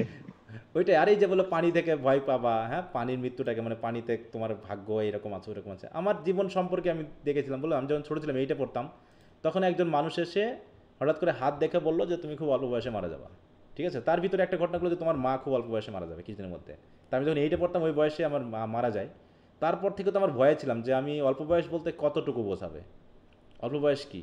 আমি তো ভাবছিলাম যে বিয়ে শাদিই করবো না, বুঝতে পারছো, যে কখন মারা যায় আর একজনকে একদম ইয়া করে রাখা তো যায় না, বুঝতে পারছো? তা যেদিন বিয়ে হলো তার সন্ধ্যায় আমার মনে পড়লো আমি না বিয়ে করতে চাইছিলাম না, ঠিক আছে? তো ওই দিন আমি ওকে বলতেছি এই আমার না বিয়ে করার কথা ছিল না, আমি বিয়ে কেন করলাম, আমার মাথায় কিন্তু ওটা ছিল, ঠিক আছে? তো এখন তবে ঘটনাটা হয়তো আমার ক্ষেত্রে এখনও ঘটেনি, কিন্তু আমার পরিবারের অনেক জনের সাথে ঘটে গেছে, ঠিক আছে? যে আমার মেয়ে এত, তারপর দাদু দিদি এমন সময় মারাচ্ছে মাত্র 2 বছরের মধ্যে আমি 4জনকে হারিয়েছি, ঠিক চাকরি পাওয়ার পরে। চাকরি পাইলাম 16-তে, 17 থেকে শুরু হলো 19-এর মধ্যে, 17 থেকে 19 এর ভিতরে 4জন মানুষকে হারানো, ঠিক আছে? তো এরকম মাঝে মাঝে বিশ্বাস হয়, মাঝে মাঝে বিশ্বাস হয় না কি হবে না হবে। তবে এইগুলো কিন্তু মানুষের জীবনকে, জীবনের স্বাভাবিকতাকে নষ্ট করে। হ্যাঁ, কি মনে হয় বলো? আমার কাছে মনে হয় যে এগুলো জানা মানে কি জি স্যার, জীবনের অবশ্যই করে স্যার। স্বাভাবিকতাটাকে নষ্ট করে দেয়। হ্যাঁ, তো দেখো এই যে বলছে there is a blank card mysterious and forbidden suggesting a hidden burden secret that the fortunate can not disclose. এছাড়া বলছি কি suggestive not find the hang card which traditionally signifies sacrifice suffering or martyrdom. Instead she wants the speaker fear death by water implying an imminent threat or catastrophe related to drowning or emotional overwhelm. সুতরাং যদি আমরা এইখানে পুরো মেসেজটা বুঝি তাহলে কি বলছে দেখো, this passage uses the figure of madam Sosostris, her tarot cards as a symbol of fragmented knowledge, mysterious fate, and the uneasy sense of foreboding that pervades the wasteland. The blend of mythical and mundane highlights the tension between human desire for insight and the elusive, often frightening nature of death. মানে তুমি যা জানো আর আসলে তোমার ক্ষেত্রে কি ঘটতে পারে, এই জায়গাটা এটা ফ্র্যাগমেন্টেড। দেখো ঘটনাগুলো কি ফ্র্যাগমেন্টেড না? সসোস্টিস কি এসে কি বলছে, কখন জি কি স্যার। বলছে আমাদের কাছে ক্লিয়ার না, কিন্তু পুরোটা পড়ার পর একটুখানি সেন্স আমরা হয়তো একটু নিয়ে আসতে পারি, যেখানে যেটা বলা হচ্ছে যে একটা অ্যাংজাইটি, একটা অ্যাংশাসনেস, তাই তো এই ব্যাপার। তারপর দেখো emphasize the pervasive atmosphere of caution and anxiety in the world. কারণ কি one must be so careful these days, আজকালকার দিনে মানুষকে অনেক বেশি কেয়ারফুল হওয়া উচিত। কেমন করে? রাস্তায় বার হলে ফিরে আসবো কি না তারও তো নিশ্চয়তা নেই। এই যে অ্যাক্সিডেন্ট যেভাবে হচ্ছে বর্তমানে, হ্যাঁ, মোটর সাইকেল গাড়ির অ্যাক্সিডেন্ট খুব খুব বেশি হচ্ছে ইদানিং, হ্যাঁ, বিশেষ করে মোটর সাইকেল অ্যাক্সিডেন্টটা খুব বেশি হচ্ছে, এতটা আগে দেখা যায়নি। এবং আমার রাস্তার পাশে তো বাড়ি, মাঝে মাঝে মনে হয় যে এত দ্রুত ছেলে মেয়ে গাড়ি মানে মোটর সাইকেল চালিয়ে যায়, এত জোরে সাউন্ড তুলে যায় যে মনে হবে যে অ্যাক্সিডেন্ট হতে খুঁজে পাওয়ার কথা না, পুরো একদম ছেঁড়াবেড়া হয়ে যাবে, ঠিক আছে, সব ছিটাই যাবে একদম অবস্থা। স্যার হুম। পায়ও না, মানে যেগুলা ওভার স্পিডিং এ গাড়িগুলা ক্র্যাশ করে সেগুলার অবস্থা এরকম খুবই ডেভাস্টেটিং হয়। তো এই তার মানে কি বর্তমান জীবনটাই যে আমাদের শিক্ষা নিয়ে, আমাদের ধর্ম নিয়ে, আমাদের রাজনীতি নিয়ে আসলে কি আমরা একটা শান্তিপূর্ণ অবস্থানে আছি, নিশ্চিত একটা অবস্থানে আছি? আমরা এখন জানি যে আমাদের দেশের রাজনীতির কি অবস্থা হবে, বলো তো? না স্যার, আমরা কি জানি এখন খুবই কি আনসার্টেন। ঘটবে? একদম অনিশ্চিত একটা অবস্থানে আছি আমরা। তার মানে কি সব কিছুতে, চাকরি বাকরি নিয়ে, ফ্যামিলি লাইফ নিয়ে নিশ্চয়তা আছে কোনো? কোনো যেন নিশ্চয়তা নেই। ঠিক এরকম একটা অবস্থানে আমরা আছি যে কখন আমাদের কি ঘটবে আমরা জানি না। তো যাই হোক এই কবিতাগুলো পড়তে গেলে একটু মানে কি বলবো যে লিটারাল মিনিংয়ের থেকে আমাকে বসে একটু ভাবতে হবে যেখানে কি বলতে চাইলো। হ্যাঁ, সবচেয়ে বড় হলো যে ফ্র্যাগমেন্টেড কথাটা, হ্যাঁ, ফ্র্যাগমেন্টেড নলেজ অর ইনফরমেশন, যেগুলো আমাদের জীবনটাকেই সরাসরি রিপ্রেজেন্ট করছে। আমাদের জীবনটা ধর্মীয় জ্ঞান হোক, রাজনীতি জ্ঞান হোক, তারপর মোরাল জ্ঞান হোক, সব কিছু এরকম ফ্র্যাগমেন্টেডই। আমরা জানি না আমাদের আসলে কি হবে। এই যে মনে করো আমরা টাকা পয়সা ইনকাম করতেছি, ফ্যামিলি লাইফ লিড করতেছি, আদৌ কি জানি আমার সন্তান আমাকে দেখবে কিনা? বলো আমরা জানি, বলো না না স্যার। আমরা জানি না যে আসলে আমাদের সন্তানেরা আমাদেরকে দেখবে কিনা, আমাদেরকে আদৌ ভালোবাসবে কিনা, নাকি বৃদ্ধাশ্রমে আমাদের স্থান হবে। আচ্ছা, তো স্টেঞ্জা 4 এটা আমি তোমাদের জন্য একটু দিয়ে দিলাম, হ্যাঁ তোমরা একটু পড়বা, এখানে যেহেতু সব প্যারাফ্রেজ বা অন্য অংশগুলো আছে, আগে পুরো টেক্সটটা একটু পড়বা, হ্যাঁ টেক্সটটা, আর যদি এই যে কিছু ভাষা আছে এগুলো না বুঝতে পারো তাহলে এখান থেকে একটু প্যারাফ্রেজটা একটু দেখে। আমি প্যারাফ্রেজ দেওয়ার মূল উদ্দেশ্য হলো এইখানে যে মাঝে মাঝে জার্মানিক বা ল্যাটিন যে ফ্রেজগুলো আছে এগুলোর ফ্রেজ মিনিং তো এমনি বোঝা যাবে না, যাবে বলো? এগুলো তো এই ভাষা তো আমাদের না, না স্যার। তখন অন্তত এই প্যারাফ্রেজ থেকে আমি একটু এখান থেকে দেখে নিতে পারি যেটা দিয়ে হয়তো বা এইটা বোঝানো হচ্ছে। তাহলে এই দুটো মিলে প্রথমে একটু পড়ার চেষ্টা করবা, দিয়ে একটা ফিল নেওয়ার চেষ্টা করবে আসলে আমি কী বলতে চাইলো, তারপরে তুমি এই সামারি আছে বা অ্যানালাইসিস আছে, এক্সপ্লেনেশনগুলো আছে, এখান থেকে একটু পড়ে বুঝে নেওয়ার চেষ্টা করবা, ঠিক আছে? তো এখানে 4টা ঠিক স্টেঞ্জার আছে আছে, স্যার। একটা স্টেঞ্জার তোমাদের উপর ছেড়ে দিলাম, এই স্টেঞ্জারটা তোমরা একটু পড়ো। এবং এক একটা স্টেঞ্জাতে কিন্তু এক একটা এপিসোডিক কাহিনী বলা হচ্ছে, এক স্টেঞ্জার সাথে কি আগের স্টেঞ্জার কোনো লিঙ্ক আছে? আমরা এখানে টোটাল 3টা স্টেঞ্জা পড়লাম, না স্যার। একটা স্টেঞ্জা আর একটা স্টেঞ্জা থেকে আলাদা। এখানে আবার লন্ডন শহর সম্পর্কে বলবে, দেখো হ্যাঁ লন্ডন শহর সম্পর্কে, ঠিক অনেকটা এই অংশটা লাগবে অনেকটা লন্ডন 1802 পড়েছিলাম আমরা সেকেন্ড ইয়ারে, জি স্যার, জি স্যার। ওরকম একটা হ্যাঁ বিষয় স্যার। লাগবে যে এখানকার মানুষগুলো সবসময় দুঃখ নিয়ে আছে, তার তো কোনো ধরনের স্বস্তি নেই, এরকম একটা বিষয় এখানে বলবে। এই কবিতাগুলো পড়তে গেলে আমার কেন মাথা ব্যথা করে, একটা পেপার পত্রিকার মতো মনে হয়, যে আগে পেপার পড়লে খুব মাথা ব্যথা করতো, দেখি শুধু 2 নম্বরই সংবাদ, খারাপ সংবাদ, তো পেপার পড়ে আমি বাদ দিয়েছি। কোনোদিন এত টেনশন নেওয়ার কি আছে, এত মাথা খারাপ, যে বেঁচে আছি এটাই তো ভালো, বেঁচে আছি এটাই আমার জন্য আশীর্বাদ, আর এত টেনশন নিব কিসের জন্য? মরে গেলে তো সবই শেষ, টেনশন নিয়েই যদি জীবনটা শেষ হয়ে যায় তাহলে সে জীবনের কোনো মানে হয় বলো? তো এই মডার্ন লিটারেচার পড়তে গেলে আমার শুধু এই যে এরকমই মনে হয় যে শুধু তো এই পেপার পত্রিকার মতো শুধু নেগেটিভ সাইডই তুলে ধরা হচ্ছে জীবনের, তাহলে আমি তো জীবনের যে একটা ভালো সাইড আছে সেটা তো আমি পাচ্ছি না, ঠিক আছে? জি স্যার, আগে রোমান্টিক পোয়েম গুলো যখন পড়লাম না স্যার, ওখানে হতাশার কথাও বলা ছিল, কিন্তু একটা ভালো শেষে লাগা গিয়ে ছিল। একটা আশার কথা ছিল যে, যেমন আমরা যে পার্সিবিসিতে পড়লাম না স্যার, ইফ শেলি, হ্যাঁ। Winter comes can spring be far behind, কিন্তু এখানে তো স্যার শুধু হতাশার কথাই বলতেছে। এই হতাশার কথা পড়তে পড়তে আমরাও হতাশ হয়ে যাচ্ছি আর কি, যে ঠিকই তো জীবনের কথাগুলোই তো বলতেছে, আসলে কি হতে স্যার যাচ্ছে আমরা সামনে এটাই। আগের যে পোয়েট্রি গুলোতে, রোমান্টিক পোয়েট্রি, ভিক্টোরিয়ান পোয়েট্রি, এগুলোতে মানে আমরা একটা ফ্যাসিনেশনের কাইন্ড অফ ছিলাম, কিন্তু এখন দেখা যায় যে বাস্তবে নেমে আসি, হ্যাঁ একদম বাস্তবিক বাস্তবে, জগতে এবং তোমাকে কি আমি তখন হচ্ছে আমারই মাথা ব্যথা সেগুলোর করে সাথে, হ্যাঁ, যে এগুলো যখন পরিচিত পড়ি হচ্ছি। তখন আমার একটা মাথা ব্যথা করে যে এইটা পড়ে আমি কি করব, আমার তো মনে হয় যেন আমি আমার জীবনটাকে কিছু না জেনে যদি আমি ভালো মতো এনজয় করি তাহলে সেটাই তো আমার জন্য যথেষ্ট, তাই না? এত জেনে আমার লাভ কি, যদি জীবনটাকে আমি ডার্ক সাইডটুকু শুধু দেখতে পাই তাহলে তো জীবন সম্পর্কে আমার একটা বিতৃষ্ণা তৈরি হয়ে যাবে।